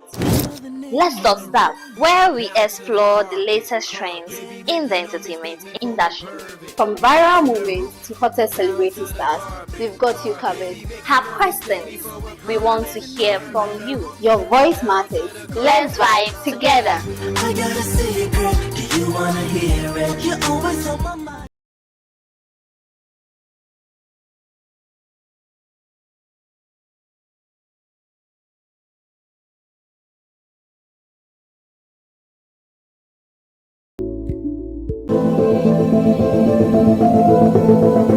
Lifestyle Extra. You called, we answered. This is your extended lifestyle show that touches on every aspect of our lives, be it health, fashion, sports, business, and so much more. We've got you covered. We are here to share the exciting moments, the tough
Clock TV.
Fire, they say, is a useful servant but a dreadful master. It's very important in our daily lives, and then we know what we use as fire. But recently, as experienced by Alatabi Okoshi, we saw how dreadful fire can be when you allow it to be your master.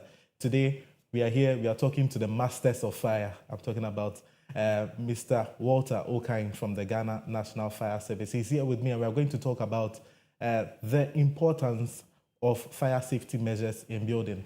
So you know that it's really, really important to make sure that fire and safety measures are put in place whenever you are building. And I have no other than Station Officer 1, Michael Walter Okine, here with me.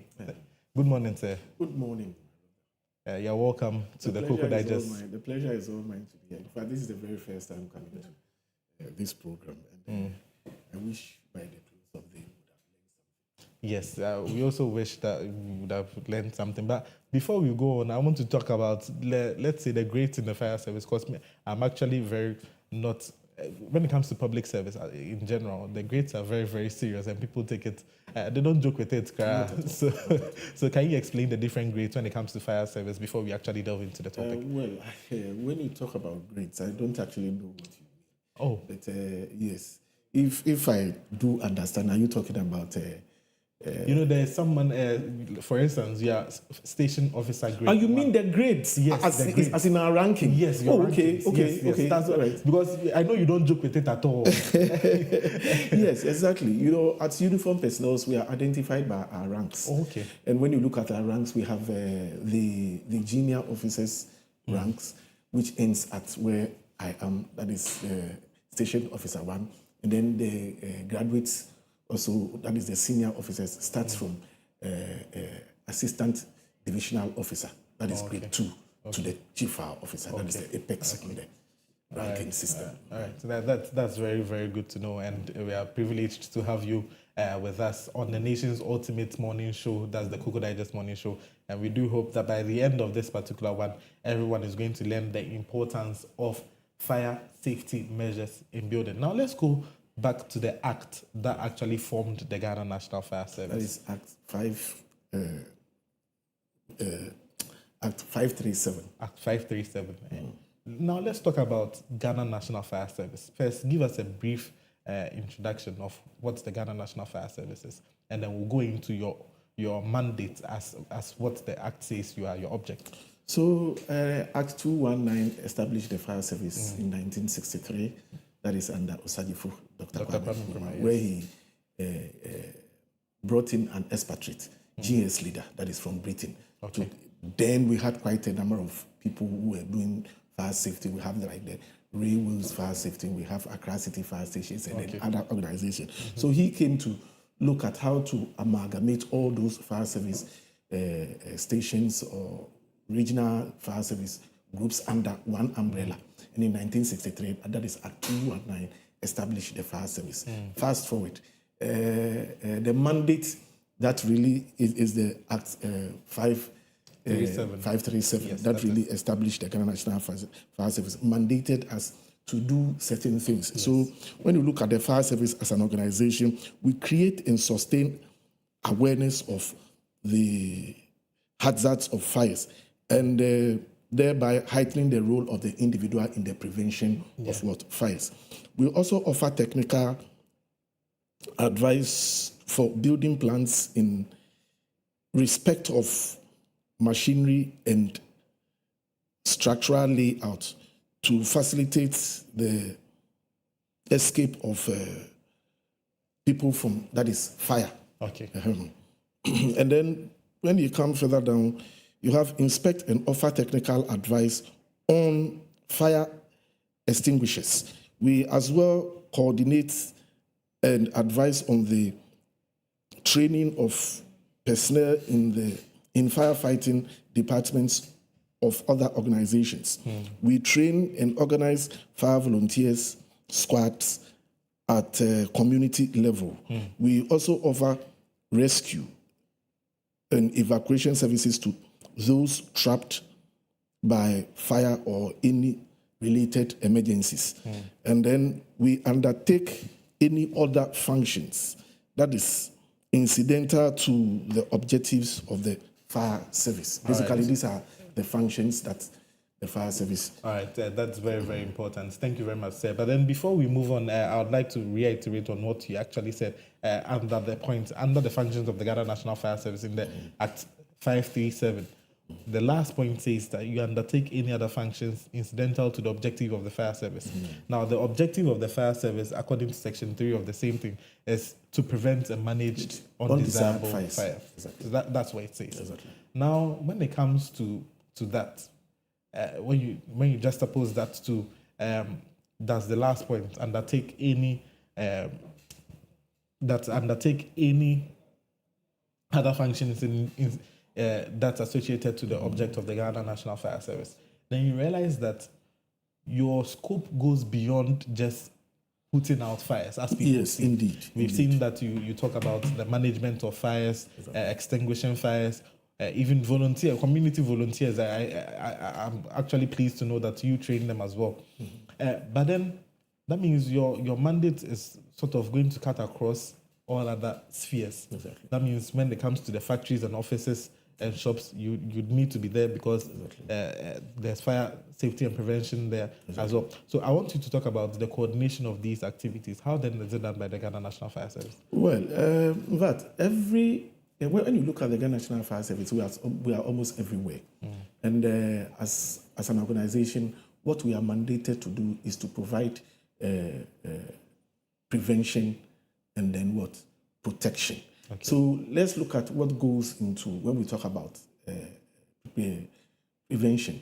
We are saying these are practices, or let's talk about safety in general. Yeah. This is we can say safety is there are measures put in place to help prevent fires, coupled by good practices. So it is not about only the installations of the products, but as well we are looking at what human being does, that is to prevent those fires from occurring. So when you look at the prevention, we are looking at identifying what will serve as a potential hazard and then removing it. But when you look at protection, then we are going to talk about early detection and warning systems installations, that is smoke detectors and other systems. Then we are going to look at suppression systems, That is systems that are also put in place that will help curb the fires from dousing. Those ones are normally automatic ones. You understand? And then we have the usage of extinguishers and all the related functions, how to evacuate people within the building, and then how to prepare, how to train, and all those ones comes into play.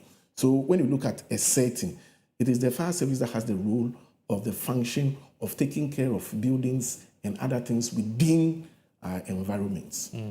All right, thank you very much. And then now let's move on to, just as you mentioned, some of the objects and then the functions that you mentioned now. As part of your mandate that we talked about, or your functions, extinguishing fires and protecting life and property, educating the public on fire safety hazards. And one of the most important ones that we are going to link with our topic today is inspecting and ensuring fire safety measures in public buildings. Okay. So how does the Ghana National Fire Service go ahead with this? So one thing we do is, as an organization, yes, we are also into what we call fire safety audit. So once we get into a premises, what we have to do is to ensure that that premises is safe for people to inhabit it. So how do you determine whether the place is safe? You then go into an inspection. When you are taking an audit or you are inspecting a premises, we are going to look at the things that can start fires. Let me yes, be a bit biased when it comes to Ghana National Fire Service. The major thing is to assess how the place can, you can assess escape routes. Okay. We are going to look at the type of fire safety measures that are supposed to be installed on that particular premises. And we are going to look at what will serve as a potential hazard. In fact, I started by saying that because we are supposed to be able to identify what will serve as hazard. If we are able to identify what will serve as hazard, either we remove the entire hazard. If we can't do, if we can't remove the entire hazard, then what we ought to do is to make sure we manage that hazard. Then we are going to, when we say management, how are we managing it? We are going to look at things that we are going to employ for people, maybe signage and other things, for people to know that indeed, when you get to this particular place, this will serve as what, a potential hazard that can start fires or that can bring damage to human beings. And then we are also going to look at the fire safety measures. When I talk about the safety measures, I'm going to talk about preventive measures. Things that we are not supposed to put in place or things that we are supposed to put in place. These are the things that we are going to look at. So we are going to look at the system where we are going to look at smoke detectors, and then we are going to look at extinguishers that are supposed to be used. Depending, based on the particular premises and its use, we give advice on those ones. But the most important thing is to ensure that we can facilitate swift movement. That is by evacuating people in an emergency situation. So we need things like alternative exits, emergency exits, and all those ones. All right. So with what you've just explained to us, I'm actually happy about it because it's going to inform our next conversations. I realize that fire safety is not just about extinguishing fires, but it starts from how we plan our communities, because you talk about escape routes and all that, how we design our buildings and how we enforce safety laws. These are all part of your functions and mandates and in the delivery of those functions. But now, when it comes to public buildings and these buildings that we talk about, there are some that may not actually have all these things in place, but yet we see them. We see some offices without fire extinguishers. We see some, and I know as part, I've done a little fire training, so I realized that when you go to set public buildings, you should see emergency exits. You should see all these things. But these are not in place. But the Ghana National Fire Service, we want to find out how you sort of enforce. What's your enforcement role in this place? Yes, but before I come to the enforcement, I want to start from 2003. Yes. LI 1724 came into being. And before the LI 1724, yes, then other buildings did not have or did not conform to those safety standards. So when that law was passed, the law mandated that all existing buildings and yet to be constructed buildings were supposed to be the documents were supposed to be submitted to the Ghana National Fire Service for the Ghana National Fire Service to certify. That's LI 1724. Yes, but it was silent on some of. So it talked about when the LI was passed, we had what we call places of work. Examples, are like the television stations, offices, and other things. Those are places of work. Yeah.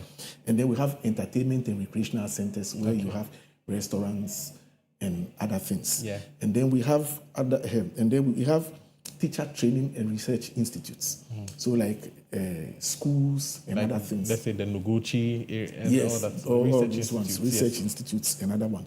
And then we have places of assembly, like stadiums, like malls, like other bigger places that people gather. Assemble. Yes. And then we have health and clinical services, where we have like the how do we call it? Hospitals, clinics, and then the last one is that is the PRA, that is the public residential apartments, which are the hotels. Okay. And then, but you realize the law was silent on that of domestic houses domestic homes, and other ones. Hence the LI 2249, that is in 2016. Okay. So in 2003, LI 1724. And then the amendment. The amendment was made to include LI 2249. 2249, That is to 2016. Exactly. That is of 2016. So what did the amendment include? The amendment was to include like our residential apartments. Where we stay, Where like we live. in our respective houses. Because when we started doing that of those ones that the LI 1724 was regulated, we left our houses. Yeah. So what happened is the fire started coming to our respective houses. And as we speak, the domestic houses, they are still leading on the fire chart. But to answer your question, when you talked about, so from 2003, I think people have been trying to adhere to, that is the regulations and the act that mandates that every place such as all the ones I mentioned should have fire extinguishers, that is the portable firefighting extinguishers, and then early detection and warning systems. But you see, what people do not normally comply to is the training section. Yeah. They buy all those ones because definitely we are supposed to step in and then go and train them. Yeah. And then as part of our mandate, like I spoke in the Act 537 that established the fire service, we do public education as well. But the question is, how are the people listening to this public education that we are doing? Do they normally adhere to all those regulations that we mentioned? And we are saying that fire safety measures, if you have all the measures in place, they're not coupled by good practices. What it means is that all the things you have, they becomes what? White elephants. You don't even know how to use them. So, in fact, from next year, I know from the chief fire officer that we are going to start enforcement on how people, because the education is out there. I don't know if you know, even the fire service has a television station. Yes, I know that as well. And then you know about all our social media handles. Yes. It is not only done in Accra. Go to the regions, go to the interlands, and they are all over the place. Why are the fires not coming? It's because because of our human nature, we are not practicing what we are supposed to practice. So can you educate us on some of the sanctions that are supposed to come to bear? You talked about LI 1724 in 2003. You talked about the one in 2016 as well, LI 2224. So can you tell us some about the sanctions? Because people should know that they can be called to question, or they can be sanctioned when you have an institution that is supposed to put fire safety measures in place, and then that is not done. Oh yes, okay. So what it is that the chief fire officer may revoke first your certificate, and then that is if you are certified. Yeah. If not, the laws would have to work. We report you to the court. We make sure your functions, your building is shut down for you to meet the required this thing first. That is the required regulations, and then to adhere to all those ones. Yeah. If you are not able to meet all those ones, then you are sent to the court, or you are sued, and then the legal people will take over from there. All right. So now, when it comes to building, let's go back and then take it from the early stages. Now we know town and country planning, and then the act that mandates them to operate. We know about the Land Use and Spatial Planning Authority as well, and then the act that allows them to operate. We know as well about the Ghana National Fire Service, and we know that as part of your function is to collaborate with some of these agencies to make sure that when fire certificates are given before building permits are even issued, that is to find out whether the routes are accessible, to find out whether there will be easily escape routes, whether they are blocking maybe a fire escape route and all that. But this is not the practice that we see, and this is not what we usually see in practice. You see, at the town and country level, yes, we are part of the team that receives the drawings and other things. But when it comes to the team that passes or gives permit, that is where the fire service it's not part of. So, in fact, I know there's a proposal in place. In place that we are also added to those who pass, so that further knowledge would also appear before the passage is done. Yes, there's a proposal like that in place, so that in the near future we are hoping to be part of the team that passes the how do we call it, the project. Okay, but let's go back to the Land Use and Spatial Planning Act. Now that's the act that was passed in 2016. Now, when you go to section 27 of it, I'll just read a little bit of it. It says that membership of the Regional Spatial Planning Committee, and then when you come to the point that is D, or E, D, that is, it talks about the regional head of the Ghana National Fire Service. So I want to find out, you are a member on the land Use and Spatial Planning Committee. Yes. So you are supposed to be in there to make sure that all access routes and all that. But that it looks like on paper, it's really on paper. But then in practice, it looks like it's yes. You see, that was why I started by saying that at that level, at the town and country planning level, the fire service is on it. Is on the team. Yeah. But when it comes to the team that passes the approval, that is the team that approves, the final team that approves of the building, that is where the fire service is not on. So it becomes a problem if a building, or just like we talked about, roads that will facilitate escape and other things are being planned. Yes, at the district level, we are there. But the approval level is where we are not found. But to my knowledge, at least, that is, there is the rule that the Ghana National Fire Service plays before, that is, permits are given for building to actually commence.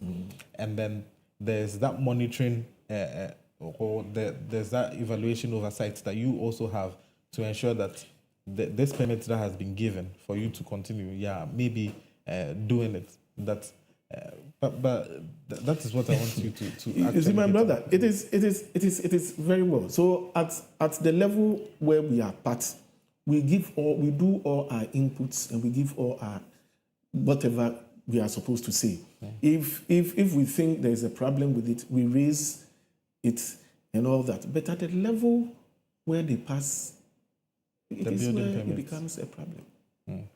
So then, assuming it skips your table and then it goes to the one who's supposed to pass the drawing, there you are not there. So as to whether whatever complaint you give or advice you give is carried there, that is what I'm saying. Is that what happens in practice? Well, it wasn't like that until this last, the bill that was passed in 2016. And that is why I said sometimes at that level, you can't speak to some of those things, you understand? So that is why I'm saying that. I know there's a proposal in place calling for the fire service to be added to the approval stage. All right. So then now let's look at the sort of collaboration that in practice, what you do when it comes to land use and spatial planning. What is your role? You see, the role of the fire service itself, when it comes to these things being passed at our level from the offices. Yes. From the offices, we either offer permit. So when it comes to the Ghana National Fire Service, you realize there is a report that will be attached to the drawings you brought, and everything is spelled out within on our permit that we issue, what we think should be done, and all the necessary things we think, when implemented, will help be a win situation. We add all those ones to it. That is the administrative letter we give when it comes to the approval of permits. That is from our level at the office. Okay. But at the town and country planning level, what we do is to sit with the technical team, and then we normally look at, just like I mentioned all of them, we are looking at facilitating escape routes. We are going to look at the installation of fire safety measures into the building. So these are the areas we touch on.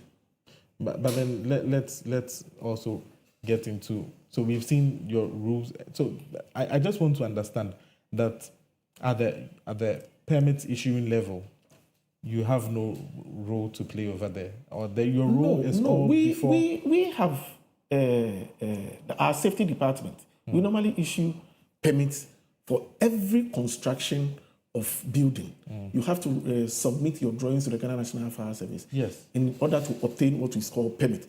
So yes, we have, at our level, we have the permit. And then we issue the permit to the clients. The client takes those permits to the district level. But remember, the client also goes there with his drawings. And at that level, the fire service, when they submit the drawings, they sit as a committee, and all our advices are made known to them with regards to the drawings that you bring on the table. So at that level, yes, the fire service will play their role, what they are supposed to do. They do everything. If they are supposed to complain about how the staircase should be, the exit way, the size of the exit, and all those ones, they are taken into consideration. We want to talk about exit points where we have the signage, where we are supposed to have signage to give people direction that is facilitating swifter movement in evacuation. Those ones are done. We also look at the building, and then we can advise based on the installation systems that the people can use on all those ones. But when it comes to approval of the permit at the district level, that is where we are saying the Ghana National Fire Service is not part of it. What would you like to see changed on that particular front? Yeah, so at that final level where we can pass drawings to people to start installation, we are also saying that as the role we play, I think it is a very critical one, and we would have to be part of that particular committee that passes. So there we have it, viewers. We are still on the Koko Digest Morning Show, and we are having an in-depth discussion on the importance of fire safety measures in buildings. That is, we often see that the National Fire Service are seen as people that just put out fires, but today we are being educated on a more level that they are way beyond that. They even go and then stand from the beginnings when we were even talking about drawings and approval of drawings and all that. But then we do understand as it stands now that because of your inclusion at the district level, you can say that maybe... No, I'm not saying we are not included. We are only... The team that passes the final permit is where we are not represented. So that is why I want to say it. So would you classify that as maybe a gap in the law that you would want to see that rectified? Oh, yes, certainly. Okay. All right. So we are still moving on. A reminder that we are streaming live on Facebook and on YouTube as well. So you can go on there and then visit Clock TV. You'll be able to watch what we are doing live. And then I'm still here with Mr. Station Officer Michael Walker O'Kine, and we are talking about the importance of fire safety measures in buildings. So you can send us a WhatsApp message 050-050-0421, and one of the messages that we've received so far is coming from Stella. Stella is also watching from Kwabena. So Stella is saying that if you are involved in the planning stages, then why is it that the market areas do not have extinguishing points? In fact, we want to dive into other areas. In fact, when it comes to markets, I have my own personal reservations about these markets because personally, if you ask me, those markets are not constructed. They are formed. in our part of the world, most of the markets we have here, they are not constructed. They are not well-constructed markets. They are formed markets. But what do I mean by formed market? One person starts, another person joins in, and by the time you realize, we say the place is allocated for what? A market area. So when you don't build those market areas, it becomes very chaotic. But as part of your mandate... And yes, most of these structures you see at the markets are makeshift structures. How does... how do we call it? How do they draw electricity into those places? They don't contact certified electricians. So as for our markets, it becomes a problem. Now we are looking at the markets itself allowing themselves to get maybe sponsors and other things, government, to go into construction. And these are the challenges we are faced with. Because most of them, when the moment the market even bends, the following day, they are there constructing. I hope you understand. Yeah. It is high time as a country we look at how best we can put those structures into good edifice. When they are done by governments and the government builds it, or maybe individuals or corporate bodies start building for them, and then they can even pay at a fee, I think it will be the best. But away from that, we know that they are makeshift structures. But in as much as possible, as part of your duties as well, is to perform these zoning audits and then find out that these areas are maybe scattered with marketing activities, makeshift structures, as we call them. And these are areas that are also very prone to fires, because every year in year out. So the role we play when it comes to where a market will be sited and all those ones are for a different organization. We have town and country planning and other people. So they go straightly into those areas. But when you talk about the role we play when it comes to, it's education, education, and intensive education. And that is what we have always provided to them. The question is, are they listening to us? Yes, that is the question. Are they listening to the fire safety training that we have been giving them? Are they listening? Are they adhering to it? How are they building their markets? They are supposed to be leaving guardrails and alleys and other things. So we are saying that indeed, because of the way fire spreads in the markets, they shouldn't build closely like that. After maybe 1, 2, 3, 4 stores, there should be an exit way, so that when there's an emergency, even the fire service with our structures or with our vehicles and other things can get to the seat of fire. But that is not what we are seeing.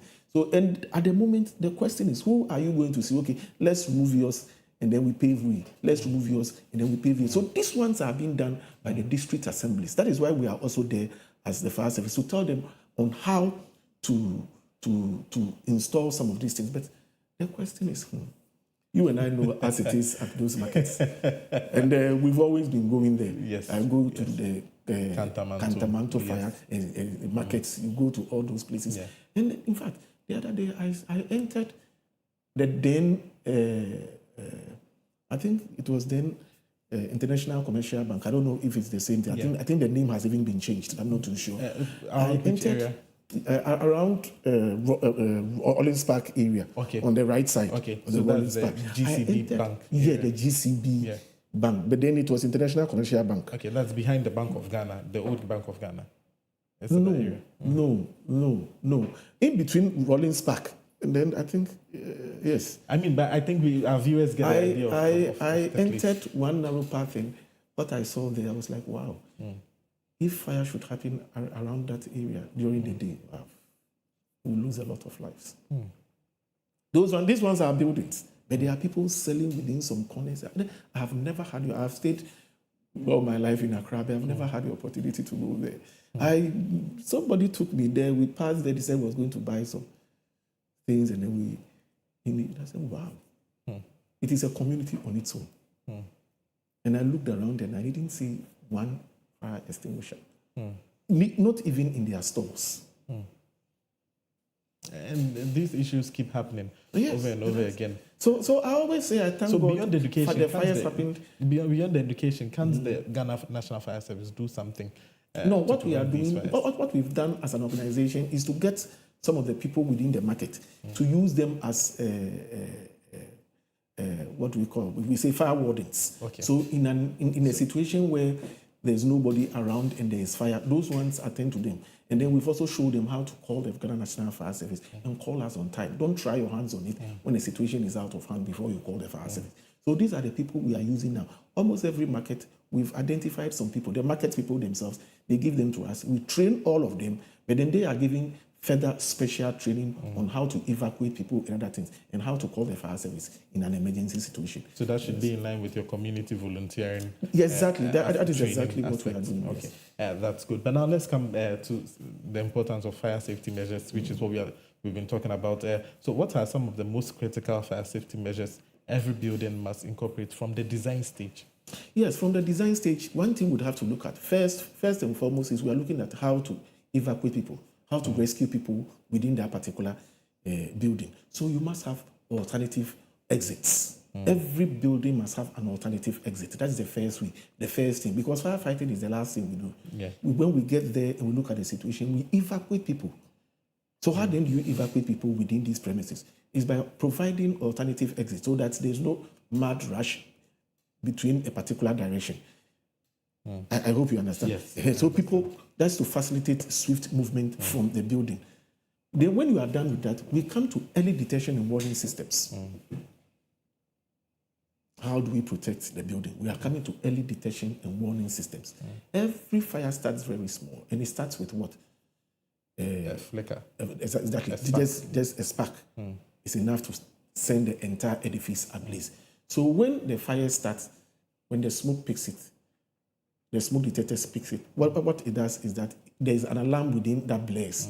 That is, if it is not a suppression system. But if it is a suppression system, automatically those ones will douse the fires themselves, just like the sprinkler systems and then the total flooding system. They will douse the fires by themselves. And then we have the firefighting means. So we have per the building. We may recommend fire extinguishers or we may recommend hose rails. And remember, the suppression system stage. Sorry? At the design stage, at the initial stage. Yes. At the initial stages. At the initial stage, what we seek to do is, like I said, provide alternative exit. And then we must also ensure that all the equipment that are used are fire rated. Like the electrical cables and other things, they are fire rated. The building structures, the wood and other things, if they are, then we are safe to go. And then when you come into the building itself, that's where I started with the smoke detector.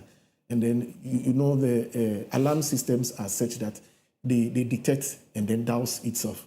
That is the suppression systems and other things I talked about. And then the firefighting means, that is the fire extinguishers and then maybe the hose rails or any other fire thing within fit. We recommend it based on the usage of the premises. We also come into signage. Okay. What do we do about the signage? The signage is that when there's fire, it will give you direction, like the emergency lighting systems. When all power goes off, those ones comes on to give you direction, and there are directions. Those directions will lead you out of the premises, even if you don't know the premises very well. When you follow all these directions, they will lead you out of the premises. Okay. And then we also have a training section. Every house, when you receive, at the moment you receive your certificates, or even sometimes the training is even done before the certificates are done. So don't just put your certificates in. The resource people within your premises must be trained on how to identify what to serve as what a potential hazard. And then if the hazard starts, you can also douse it. Because if all those measures are there and they are not being taught how to use it, like I said, it becomes a white elephant. Yes. So you continue to do fire drills, and then yes. But we are seeing the importance of fire safety in public buildings, and then you've mentioned the fire drills, you've mentioned emergency exit points, you've mentioned, but then now let's look at public awareness. I know we've talked about that a little, and then our culture. How would you say Ghanaians are aware of fire safety practices and some of the measures that you are actively putting in when it comes to, apart from the commercial part, because you talked about the new LI that was passed in 2016 to include domestic residences as well. But then it looks as the training that we often see on the commercial scale. That's for the commercial. How does that trickle down to the residential? You see, the residence is a problem. In fact, it has been a major problem. It has been so. As an organization, we've identified some places that we normally give them. But when you go to, we are doing house-to-house education. But in Accra, how many people do you get during the day? So we've identified like marketplaces, like lorry parks, where we meet them. These are some of the points we also meet them. And then we do the education. But the question is, are the people, just like you asked, how are they picking the information? That is where the challenge is. You see, mostly people are employing the services of wayside electricians and other things. So it becomes a problem. Instead of calling a certified electrician, because most of the fires we are having in our respective houses are as a result of what? Electricity. Not knowing how to. But we have the platform and we have been educating the general public on it. The question is, how do they pick it? That is where the challenge is. So now we've talked about inspection and enforcement as well, and then your role, and you know that clearly there are sanctions if these households also do not comply. Is it the same commercial implications that are going to be applied to the households? Yes, that is why, in fact, it has been on the education table for a very long time, because we are looking at people accepting and knowing that, look, this is our respective houses, and the fires can come as well. So how are we adhering to buying the extinguisher and then the smoke detector for your premises? Because as it is, you need those things in place. Most of us do not have it in our respective houses. In my house like this, my area, where we have just a handful of people, people sometimes, the moment there is fire, they run to you to the house. And we are saying that law has been passed. And this is what we are saying.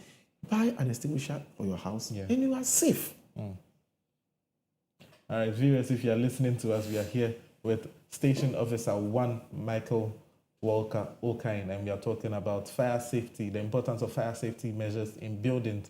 And we've talked about it from the genesis, from the planning stages, and now we are just about concluding. The conversation has been ongoing for some time now. I just checked my time and I realized that it's almost 10 a.m. and we've been having fun discussing this all-important topic. But now let me go back to where we actually began the conversation from. What reforms or enforcement measures do you want to see to enhance the collaboration with Ghana National Fire Service, the Land Use and Spatial Planning Authority, and then as well as the Town and Country Planning? Okay, if you talk about reforms, in fact, I think a lot has been done over the years. And what we are now calling for is that at the approval level, the fire service must also be there. But anything apart from that, I think it has been a wonderful partnership with all our stakeholders, and they are all on top of their issues, and everything is being done. But apart from that approval stage where we are short of our technical advices, the only thing that we... And like I said, there's a proposal in place, and then we are asking that, yes, the fire service is added to it. Okay. But before we actually move on, in your view, what role can the communities and civil society play in terms of education and for fire service safety measures, and then the legal requirements that comes to it as well, together with the sanctions that, hey, if you don't comply, this and this? You see, what we are saying now is that with the system that we are operating, if you have a new building that is coming up, please get to the Ghana National Fire Service and then let them come and have a look at it. All those who have built and they are using their premises have a fire extinguisher. And then call on the fire service, the nearest fire service station at your area. Let them come and educate you on how to use these fires. And I believe by the time the education was done, you would have even had the third eye as to how to identify what will serve as what a potential hazard. These are the only thing. The fire service is a friend. The fire service, we are not saying, just walk into our premises and then all the assistance you need will be provided to you. All right, so all too soon our time is actually gone, and then I would like to let you have the final word in terms of education, anything you want to say. Ghana National Fire Service, you have the platform. Oh yes, exactly. But we are saying that, look, we are saying fire safety is a shared responsibility. And for that reason, you have a role to play, because in your house, I don't know what you keep. In your office, I don't know what you keep. In your places, I don't know what you keep within the household that can start fires. But the fire service is a friend. Go closer to the fire service. Any assistance you need. And then we also like to call on the district assemblies that those shanty towns, that is slums and other places people are living in. I want to commend Redco for what they are doing. I think at the moment, Redco around the Medina and the entire area, yes, they have decided to clear all those slums in those buildings. Yes, because the practices that are going on there is no good. And for that reason, if we are not able to clear all of them, they will be bringing the fires every now and then. I've just been prompted by one person. This one says that my name is Erica, texting from Dowina, and she's asking that is contacting the fire service expensive if you come and engage, if they engage your services. For instance, if there's a fire outbreak and they engage your services, do they need to pay something else? No. Everything is. You see, we are a government institution. Government pays us. So when you call on the fire service to come and douse fires for you, or to come and do any training for you, no, you don't have to pay them. If it is a community level, but apart from the community levels, we have other ones that if you want to train, then at least government also have some small charges for you. But with the community, doing the community training and other things, those ones, we don't charge for a peswa. Yes. Okay, so you advocate that the communities reach out to you. You see, the only thing is, I don't know how they see us. It's just that the community is not coming to us. Yeah. So if you are at that level, in fact, you have to go closer to the fireman or the fire station, and then you will be given all the necessary advice you need in a particular area. And it is for free. In fact, it will be with pleasure to serve you. It will be at our pleasure to serve you, because once you walk in, you are a partner of the fire service. Because if you know the numbers to call to the fire service, then what it means is that you've saved a life. Can you put out those numbers? Yes, so we are saying it is 192. 192 okay. Or 112. That is how to reach the fire service. And please don't call them if you don't have an emergency. If you don't have an emergency, please don't call for your to buy credit cards. Don't call to buy all those things. Don't call and tell us all those filthy things you've been doing in your yes, people call and the things they discuss you can't talk on air. It's quite a nice so that an institution such as yourself, an emergency institution. Somebody will call, and as many times as you call, we have to pick, because we don't know which one is. Yes. So they will call, and then will be the prank calls. But we thank God, this year the prank calls, I think, are quite. We are learning. Yes. So final words for our viewers watching. Okay. So like I started by saying, the fire service is a friend, and the fire safety is a shared responsibility. If you have any challenges or you want to know something, go to the nearest fire station around you. And don't go and give them any money. They don't need money from you. So there you have it. I'm here with Michael Walker, Okain Station Officer Michael Walker, Okain Station Officer 1. You keep mentioning Walker. I think you're used to the Walker. Mine is Walter. Walter. Oh, forgive me. Station Officer 1. Michael Walter Okain is here with me, and today we've had quite an extensive education on the importance of fire safety measures in buildings. And we are wrapping up, but let me just put this charge to you. The real estate industry is one of the fastest growing in Ghana, but this charge is what we are putting to you, that the Ghana National Fire Service is a friend, and it should be built in, not added on. Fire safety should be built in when it comes to the development of buildings in Ghana. I'm happy, I'm smiling, because our general manager has also worked in with us, and it's also always a pleasure to have him in the studios. As well, it's always a pleasure to have you watching us from our homes, your screens, your phones, every device that are watching us. This is the Koko Digest Morning Show, and it's a pleasure. I'll come to you once again on Tuesday. I'll be bringing you fresh, incisive, and decisive news. Don't go anywhere. Stay for the rest of our programs.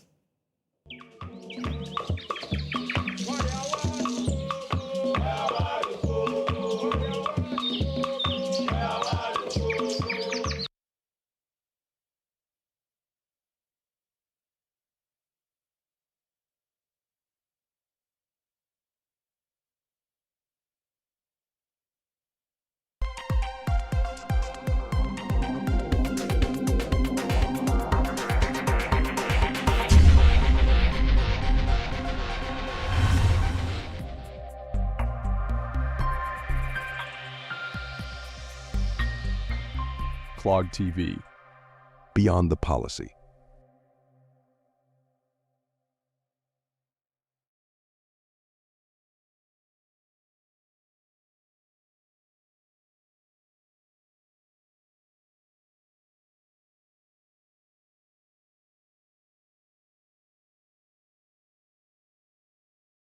Hello, good day to you, and thanks for joining us on Express Updates. I am Honorable Beverly Ejibia. On to our first